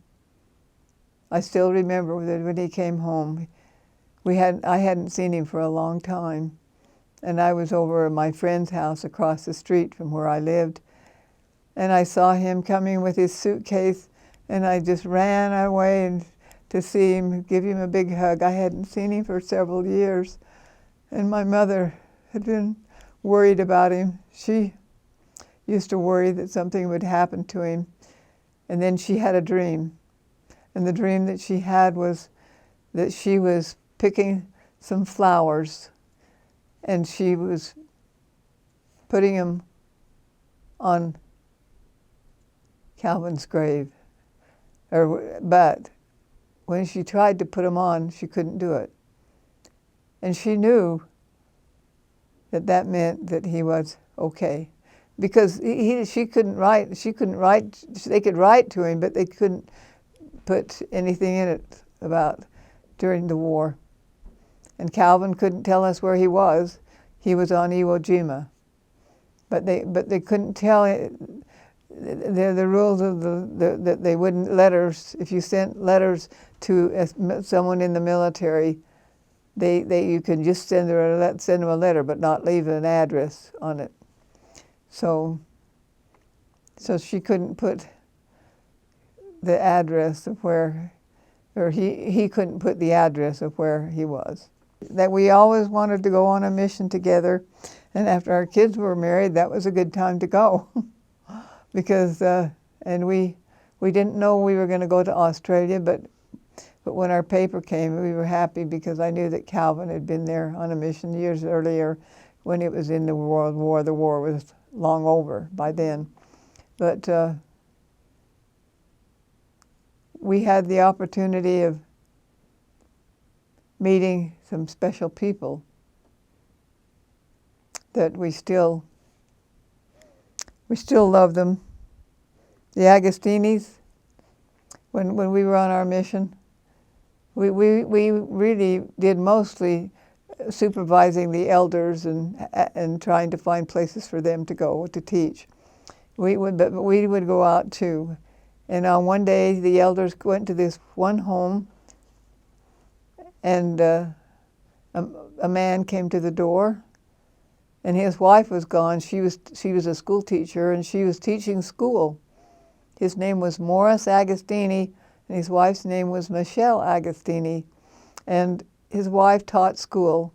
And he asked the elders, he was so impressed, he asked the elders if they could come back that night and tell his wife what they had told him.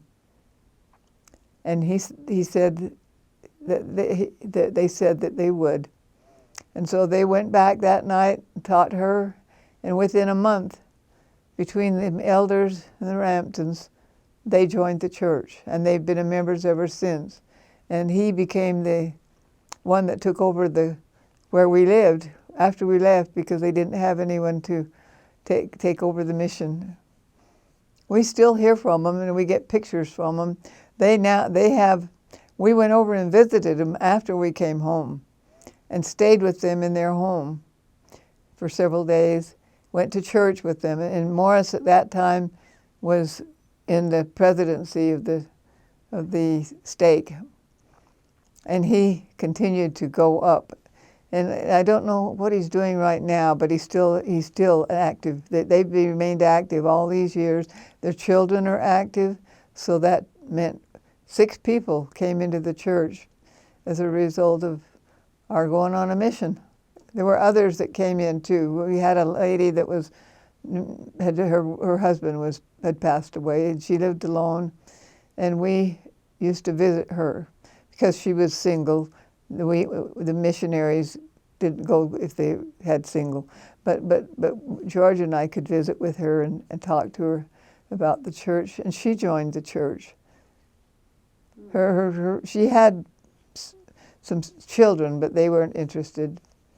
And there was another girl that was ready to join, and then she moved away. So, but there were several that we had an opportunity to help the elders to teach them. The Agostinis lived in Griffith, but we met them, and then we introduced them to the elders to teach. And then they joined the church. But it wasn't just overnight, but he was home alone the day the elders went. We told him where to go, and when they got there, he had a big farm, and it was out of Griffith, some distance out of Griffith. But anyway, they went there, and he just happened to be home that day. His wife was a school teacher, and so she was at school. But he opened the door, and they explained that they were missionaries and told them a little bit about the church, and he invited them in. And then they just went from there. And then when they got through, he said, "Would you come back tonight and tell us, or tell my wife what you've told me?" And they said, "Sure." So we let them take the car that night. We didn't know how. In fact, that night, one of the elders that was supposed to check on the elders each night to see that they were home called us and said, we don't know where Elder so-and-so are. And we said, oh, they're over to a couple that are interested in the church, and they might be a little late, but don't worry, they'll be back. And so because they had our car, and we got kind of worried when they didn't come, but they were a little late. But anyway, then she learned a lot, and she wanted to know. And once they decided, it was only about a month, and they were ready to join the church. I had to explain to them that, and they wanted us to go through the temple with them, and so they waited for us till we went home from our mission to go through the temple, that we could take them through the temple. Mm. Well, anyway, they have 4 children. They've had 4 children. The oldest one's about out of high school now, and then they've got one a year younger, and then 2 younger girls. They had 3 girls and 1 boy, but they weren't married when the missionaries first went. So they had several missionaries after the first set of missionaries left, and so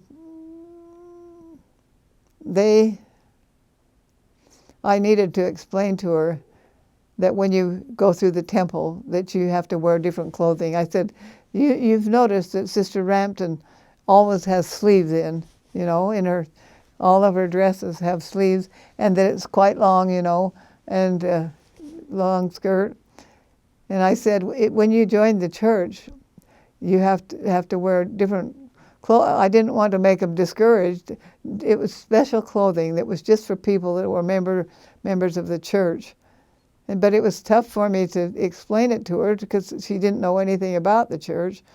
And I showed her my garments. I pulled them down and showed her. And she said, oh, that isn't bad. That isn't as bad as I thought, Morris. I can hear her saying, Morris, it isn't as bad as I thought. But she wore shorts, and he did too. It was when it was warm in St. George or in Australia. They wore these short shorts, and they wouldn't be able to wear those anymore. And I thought that when I left, I thought maybe they'll think they don't want to give up all these things, but they were interested in the church. And even now, her mother thinks a lot of the church, but she still goes to the Catholic Church. They were Catholics. Mm-hmm. And so they gave up something. Her father didn't ever join the church, or her mother. I think her father may be gone now. But they contacted us down when we were down in Tasmania and wanted to know when we were going to be going home. And I told them, and they said, well, we want to come to America and have you take us through the temple. They did. They went clear from Australia to America to be baptized, and the temple they went through was Las Vegas, because they flew to Las Vegas. And then we went through the temple. Of course, they had to wear the other clothing, and then we went to Salt Lake and showed them where they could get garments, things like that. But they were our jewels, and they still are, and they're still active. That's the main thing. The couple. That was the only couple, I think, that we had that joined while we were there. There were a lot of single sisters that either weren't married or had children or had been married and divorced. But we did never have another one that was that had the priesthood. So that's why I guess we think so much of them. But because they had to give up a lot of things that she was used to going out with the girls to drink and so forth, and she gave it up. They keep telling us they want to come and visit, but they just haven't. They've changed now. Their farm, they've sold their farm, and they're on another farm, and it's a big farm, and it has hundreds or thousands of acres, and he has all this big equipment that you have to have on a farm. And when we went to visit them, we saw what a big farm that he would have to leave if he joined the church, and got active. But because it was way out in the Tules, kind of but they raised all these different kinds of vegetables and fruits, and of course they had the kangaroos. But I didn't ever. I did one time. When we went to a meeting with the missionaries, a monthly meeting, the sisters had fixed us a luncheon, and unknown to us, we ate it. We ate it, and after we got through, I went in to tell them thank you. We appreciated that, and I said it tastes quite a bit like something we have in our home in America, and it tasted a lot like spaghetti because it had meat and it had tomatoes and so forth, and then she told us how she made it, or they told me how they made it. And they said, we get some kangaroo mince, which is kangaroo meat. And I just about I felt like throwing up as soon as I heard it, that we'd had kangaroo, but I had to have a straight face. I couldn't say, but that would have been a real no-no. But they do. I don't think that the Agostinis are regular eaters of kangaroo meat, but these ones where we were in Tasmania did eat kangaroo meat. When he was a transient bishop, that was when we weren't away from home. We did that in the daytime. But he interviewed people that had been coming through St. George that had run out of money and didn't have any money to get gas or something, or it was winter time and their kids didn't have coats, or they didn't have any food, and he would give them he would fill out a form that they could present to wherever they needed to go to get food or whatever they needed. And this was in where the Deseret Industries was, and they had a lot of things that they could just let them go in and shop for their children to get coats to fit them, shoes and stockings and things like that. And one guy needed a bicycle, and so George gave him a slip to be able to get a bicycle because he had a job but he didn't have any transportation. And so we did enjoy our transient bishop mission. So that was our second mission. Miracles in my life? Well, I have several I could probably tell you, but I think I'll just tell you about a couple. I can think of a time when we were married. We hadn't been married very long, but my husband George was going to school, and I was home alone, and I decided to go over and visit with my mother, who lived in Provo, not very far from where we did. We had rented an apartment, and we lived in that apartment, and it was. I thought I would take Jason, our oldest son, for a little walk over to visit my mother. So I got out the stroller and got him ready in the stroller, and we went over to my mother's. And she didn't know I was coming, but I wanted to just go over and pay a visit to her. And while I was there, Jason was just a little boy. And I stayed there until my husband came later and picked me up. But I stayed there for quite a little while, and then when I went home, I took Jason over in the stroller and came back, and then I went home to our apartment. And when we got there, there were a lot of people around this house that we lived in, and I wondered what was wrong. And they said that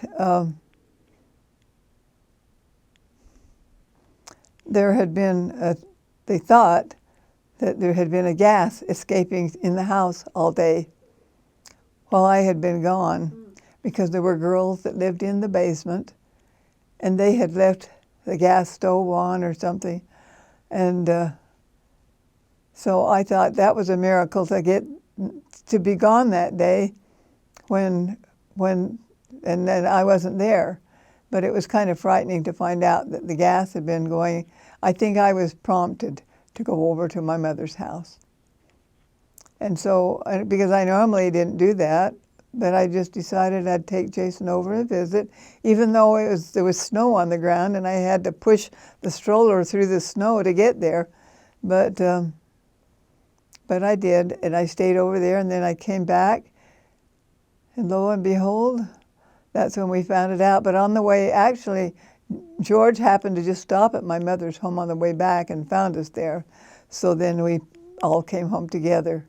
And anyway, I just knew that it had been a miracle, because if the gas had been escaping all day, the girls had been at work all day. But I would have been in there alone with Jason.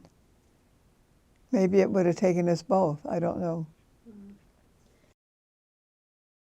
He was working for Dixie College, and he was taking a trip out to back east into the Washington, D.C. area. And so he flew out, and he was there for several days. And then he was there, and on one day, it was the day he was to go home. And so he had a feeling that he needed to check his flight. And he found out that his flight wasn't going to be going at that same time, and so he decided he would change his flight. And in order to do that, he had to go on a different flight and go up to the place where the flight took off in another place near Washington, D.C. And so he changed his flight. He had to get home. He had a feeling that he should go home later. But the thing of it was, he had to drive or get on a cab or something to get to the other place and get his flight things all arranged so that it would be at a different time. And so he did that, and he got up to the other place, and then he found out after he came home on his way that there had been the plane that he was going to take had crashed. And there were quite a few people on it that had been on that plane. One of them was, I think it was one of the people that worked for the government's wife.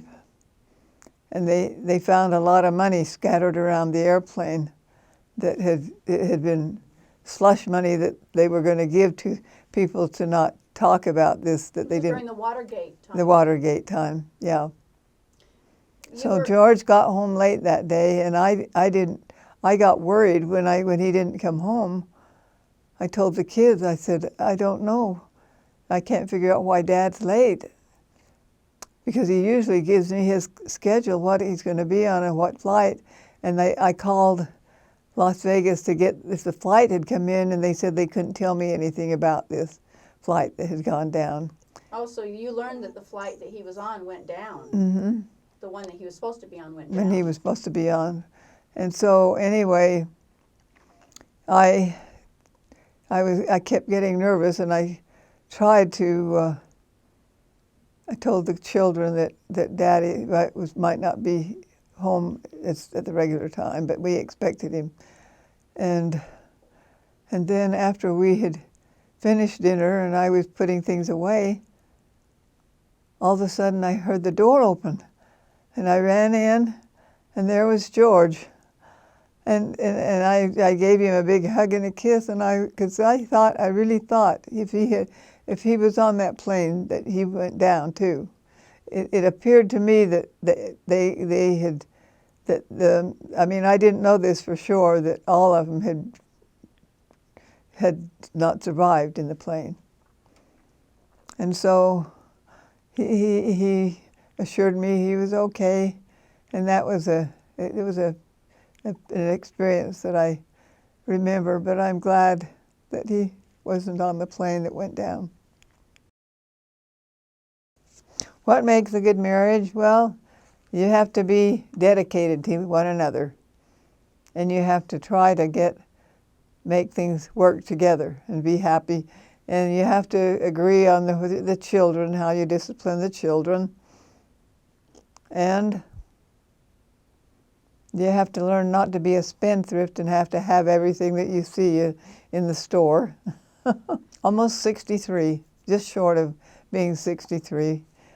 We were married, but George got Alzheimer's, and then he passed away. That was the saddest day of my life. You miss him. Mm-hmm. Knowing that we were members of the church and that we were married in the temple, that was a very important thing. All my life, I never wanted to marry anyone unless they were temple worthy.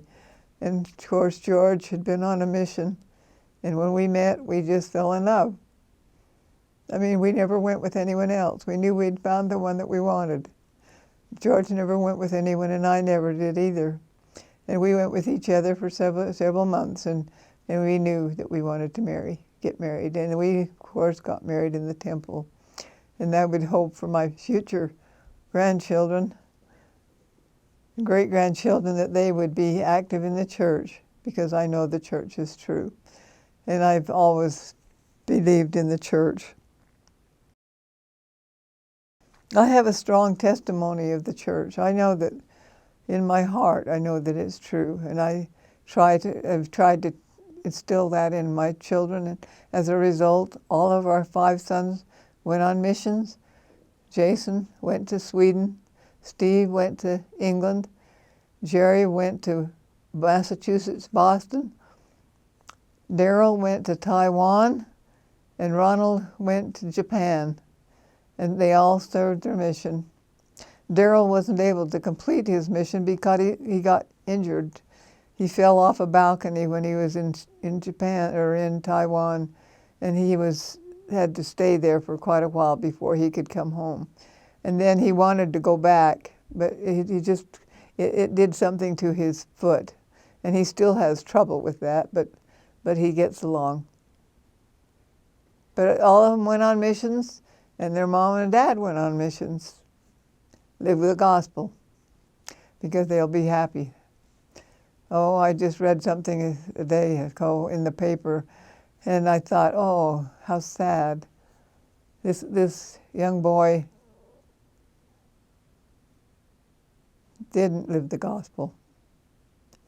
And now he's going to go to prison for what he did. He was selling drugs, bad drugs.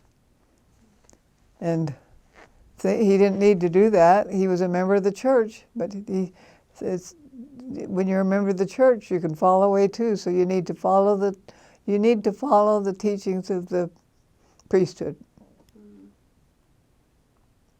and teach that to your children, so that they'll grow up. I feel sorry for the parents of this boy. He's only 18, I think, and he's probably going to be going to prison for the rest of his life. Have you enjoyed being a mother of 5 boys? Yes, but I always thought that I would have a girl. It was unusual for me to have 5 boys, and I had 3 brothers, and I didn't have any sisters. So that was unusual. But I have a sister now, Mary Ann. Oh. And she's blind. She's someone that I met that works with the blind people. She has never been able to see. She was born blind, and so she's missed out. But she's positive, and she wants to live. What is her name? Mary Ann Fisher. What spiritual blessings do you believe God has given you? Well, He's given me too many to count, but He's given me good health. Because I'm still, even though I'm old, 84, almost 85, I still have good health. Of course, my day's probably coming. No one knows when they're going to go. But with my husband gone, I would love to be with him. Mm-hmm. That's my goal. I'm just glad that my family have always been active in the church. And I think it's because their father and mother were. I think that I've had a pretty good life, and I'm happy with what I've been able to do. And I think that I'm ready to go. Well, I won't let you go yet. Okay. Okay. I love you, Mom. I love you, Shelley.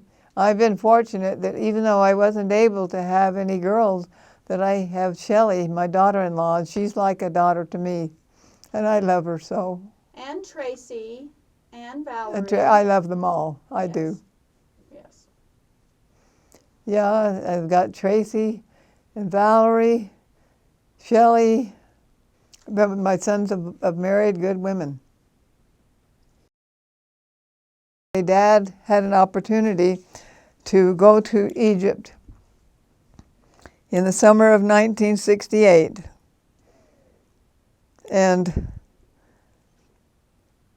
he was going to be there for the summer. And then I was going to go over and join him when he was through with this workshop that he had in Egypt. And so he was gone for a long time, and the kids really missed their dad, and I missed him too. But I did fly over to meet him after he finished. Well, he didn't know whether I was coming. I mean, I couldn't phone him because I was in the United States and I couldn't phone Egypt. And I didn't have the phone number anyway. I just knew he was in Egypt. And so I just wrote him a letter and told him that I wasn't sure I was going to be able to come.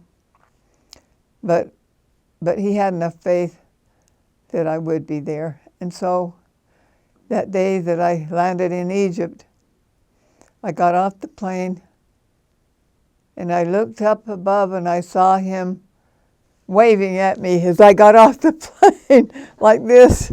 He was waving. And so I knew he was there. And oh, that was a happy day for me because I thought maybe I'd have to just turn around and go back because he wasn't there. So that was a special day. Well, after when I went there with Dad, he showed me around Egypt. And then we went on a bus from where we were at to Egypt. And then we stayed in Egypt while we were there. Michael Ballum was one of the tour guides for the plane that was going to go to Egypt, or to the Holy Land. And so we went with him from Salt Lake City through, and then they had arranged for us places to stay along the way. And we were able to tour for a couple of weeks and see all the sites in Europe, or in Egypt. And it was a great experience, one of the greatest experiences that I ever had. Michael Baum's actually he's a star of singing, and he could sing like you wouldn't believe. And he would sing for us as we would go on these tours. And I recall going into one place that we were in the Holy Land, and it was in an ancient place where they had shows and stuff years and years ago. Colosseum? A Colosseum, yeah. And he sang a song for us, the Lord's Prayer. And there were a lot of people in that Colosseum looking around in Jerusalem.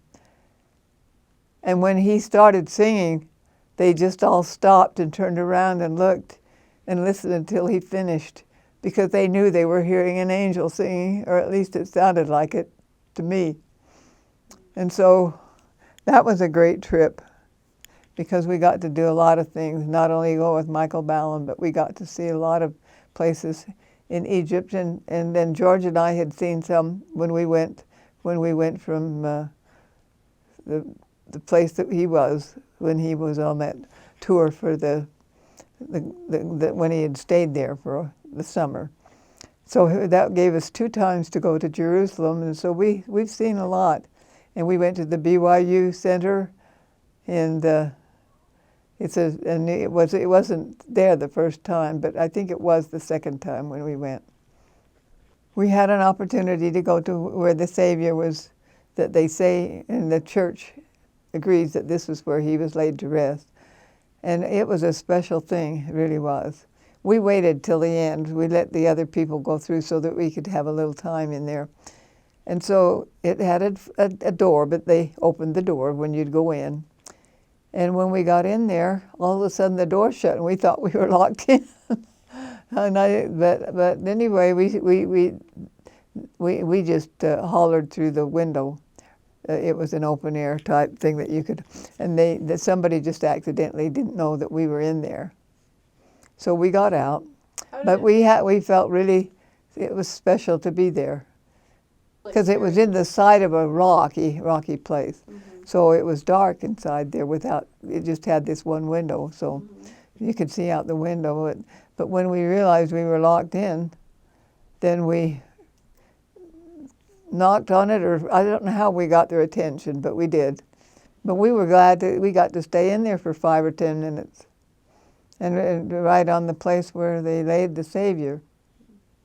Knowing that the Savior lived there just made it extra special, and always has, because it was in the land where he lived, and we went to the places where he walked, into the Sea of Galilee. We went out on the Sea of Galilee, and we were out there for 2 hours, just on the middle of the sea, and knowing that that's where he had done a lot of his fishing, that was special. When Jason and Val were there, we did a lot of traveling around in Germany and Holland and Sweden and Norway. We got to see a lot of things. I've never thought about any of them being favorite, but they were all special places to go. We wanted to go to all of the temples. And so we went through some temples in Europe. Before Dad passed away, we had been through 79 of the temples. I mean, now there's so many of them being built that we finally couldn't keep up with them. But I've been through 2 of them, 2 new ones just recently. The one in Mapleton and the one in Payson. Payson and the new Provo City Center. Mm-hmm. We used to take trips with our friends. And we went down to San Diego one time. That was a lot of fun with the friends that we had in St. George. Yeah, we did travel, but it was after our kids were married, and so we went with them, and they were good friends. Both of them are gone now. We went to the zoo in San Diego, which is a huge zoo. When we were building our home in St. George, we had a fellow in our ward that did some work for the basement. We didn't finish the basement. We just finished the house, and then they finished the basement later. And he and another fellow that lived in our ward came. George hired them to finish our basement. But this boy, this man wasn't a boy, but he used to say this all the time, and now we've all taken it on us to say it. I don't know what it means, but he actually was saying, "Boy, I'll tell you, that this is a nice day," but he wouldn't say it that way. He'd say, "Ba, tell you, ba, tell you," and we always laugh about it. We get in the car and we'll say to each other, "Ba, tell you," and Jerry says it all the time. Ba, tell you. Yeah, there goes Shelley. She says it too. It'll probably go on down through the generations. Yes. Oh, Queen for a Day. Years ago, I'm trying to think. I can't remember the year it was, but that was when I was having my problems with my hearing, and George wanted to do everything he could to help me. And so he wanted me to go to Los Angeles to a specialist that we thought could change things. And it cost us quite a bit to go down there and stay for several days. But he did it twice because it didn't work the first time. The first time we went down, we went from Syracuse down to Los Angeles and stayed in a motel the first night. And while we were there, the doctor that was going to do the surgery couldn't do it for a day or two. So we stayed a couple of days. While we were there, we went to some shows that they had down on TV that you could see. And one of them was called Queen for a Day. I don't know how many of that hear this have ever heard of it, but there was this guy that named, he would come on the show and say, "Would you like to be queen for a day?" And everybody would stand up and say yes. And I had tickets for it, and George said, "You won't ever win. Don't even stand up. It doesn't." There were hundreds of women at that show, and but they all stood up, I think. But I went ahead and stood up too, and so I got a ticket that you could go to, if you wanted to be queen for a day, that you had to pass in, and you had to fill out why you wanted to be queen for a day, so that they'd know what you wanted. And so there was a lady that filled out that she had a little boy that was deaf, couldn't hear, and he needed hearing aids, and she wanted that. Well, I didn't say that for mine because I had gone down there for the surgery, but I hadn't had it yet, so I didn't know how it would be turning out. And so when it was over, I didn't win. I won the first runner-up, and I got a lot of prizes that I brought home as a result of that. But George was so surprised when they stood up and said, "Who wants to be queen for a day?" Then when they announced the ones that they wanted to come up to get on the show, they called my name. And I thought, "Oh my gosh, you said I wouldn't get on the show." And so I got up and went up and met Bob Barker. I think that was his name, Bob Barker. I can't remember. And he picked 4, me and 3 others. And one of the others, one had a little boy that had the hearing problem, and they don't just pick it themselves.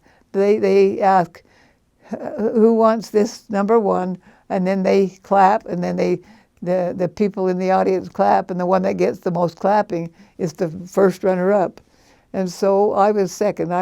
She was the first runner-up, really, because she won. But they gave me prizes for being on. And so it was an interesting thing for me. My wish was, George had an uncle that had lost his sight, and he had never married, and he lived alone with his sister, who had never married also, and they lived in their parents' home, who had passed away. And so he lived with Aunt Dora.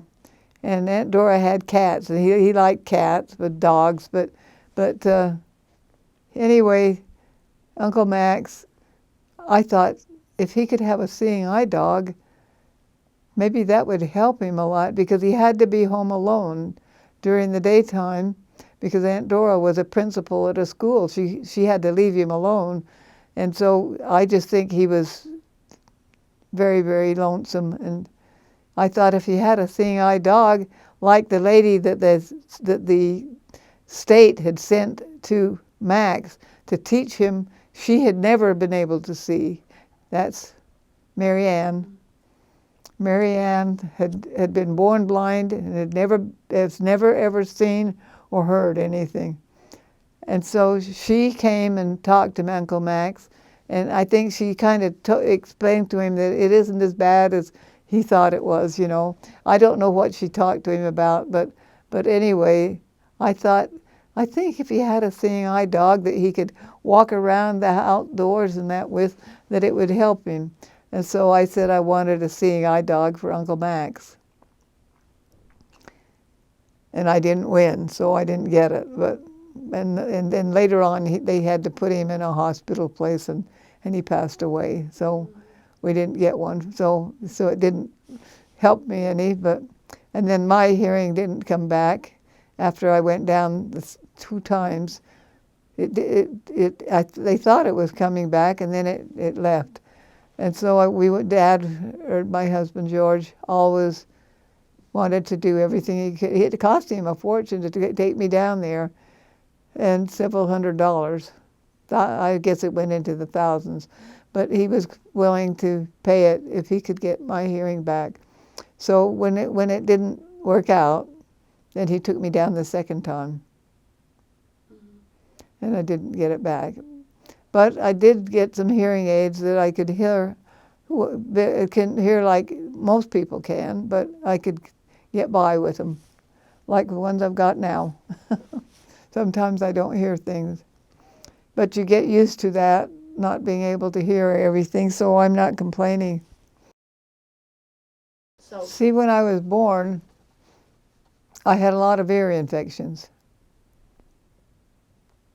And they didn't have anything to do for it. And as a result, my hearing started going. By the time I was in school, I was having a hearing loss. And I went all through school and college with the hearing loss. But later on, after I got married, I got hearing aids. And so I've worn them for a long time. And lots of times I don't hear exactly what's said, and so I pretend like I heard. but I managed to get by, and I've had several different kinds, but I don't know what kind's the best. The one I have now is sometimes gives me problems, but my son Jerry seems to know how to fix what's happening, and so even though I can't always hear things, I've never had anyone complain about my hearing. Well, I don't complain about it, no. I'm just used to it. It's something I can't change, and so if you can't change it, you don't want to complain about it and make other people miserable. My favorite music is the music that George wanted me to learn when I first met him. It's called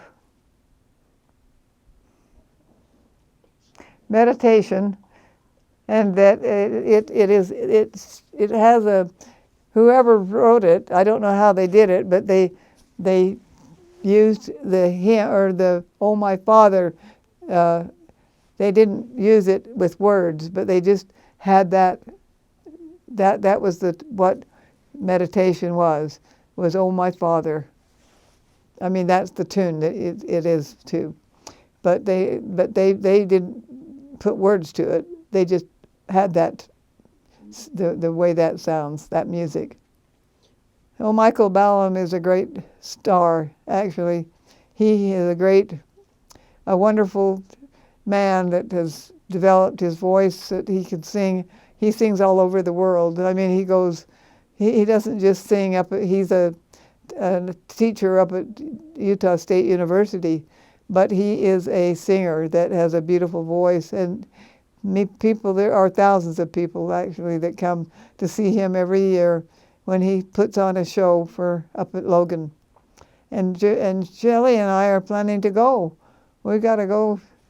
Dad and I used to go every year, and we'd stay up there for 3 days and watch every show he was in. But we just go up and see one. How did we become friends? Well, when we first met him and heard how he sang, we just got introduced to him, and we invited him when he came the next time to St. George to stay in our home. We went on a cruise with him, but we went on a cruise to Israel with him. That's where we really got to know him. And so then we'd always have him stay with us. And when we went up to Logan, we go up every year. We have. And George and I would go. He would be in 3 operas lots of times, and we would go to all of them. But since George passed away, I've gone with Shelley. And so but he does. I think he's one of the best singers I've ever heard, and he's just loves music. And he's been in a lot of places besides Logan. He has sung for other shows. But that I haven't been there at those shows. I've only been to the ones that he's done at Logan. But he's still living and he does it, he's still doing it. I remember one time when he was staying with us, and he got a phone call from his wife, and she told me that it wanted to talk to Michael. She knew he was staying with us. And she told him that the fire, there had been a fire that caught the curtains on fire in the theater up in Logan, but that they were able to put it out. It didn't do any damage, serious damage. It may have damaged the drapes or something on the stage. That was a scary thing. Oh, I thought the whole building was going to come down, but it wasn't that bad. But they don't know what caused the fire. It could have been just somebody was smoking and dropped a cigarette. No, I don't know that he knows what happened, because it never happened again. Well, in our house, we're all for the Cougars. BYU. They all love, even if they didn't go there, they like BYU, and they always cheer for BYU. Can you sing the school song? Rise and shout, the Cougars are out along the trail to fame and glory. Rise and shout, da da da da da, and we unfold our victory story. I can't remember it all. I used to know it by memory, but we sing it when the kids are together, when we watch all the games. That no one in the Rampton family likes to miss a BYU game, whether it's over the TV or whether it's in live. I went to BYU for 1 year, and that was the year that I met George, and so we got married. Yes. But then he wanted me to continue on, but I told him no, that I wanted to work over at the hospital. I had a job, and I would work there and support him because I wanted him to get his education. I typed his dissertation, the whole dissertation. It took me a long time. It's about yay thick. It's really a thick book. I typed both of them, I think. Yeah, the one that he had previous, just the one, I can't remember what it's called. But the dissertation is the one for a doctorate. And then when he became a doctor, he made more money. No, you couldn't correct it. If you made a mistake, you could not correct it. You'd have to type the page over again. That really was hard. But nowadays they have things that you maybe could. I don't know, but I don't know of anybody that's written a dissertation, so I can't say. Maybe they don't. They don't type them anymore. They don't type them. They do them on a computer. I'm sure they do. You know, typewriters are a thing of the past. Times have changed.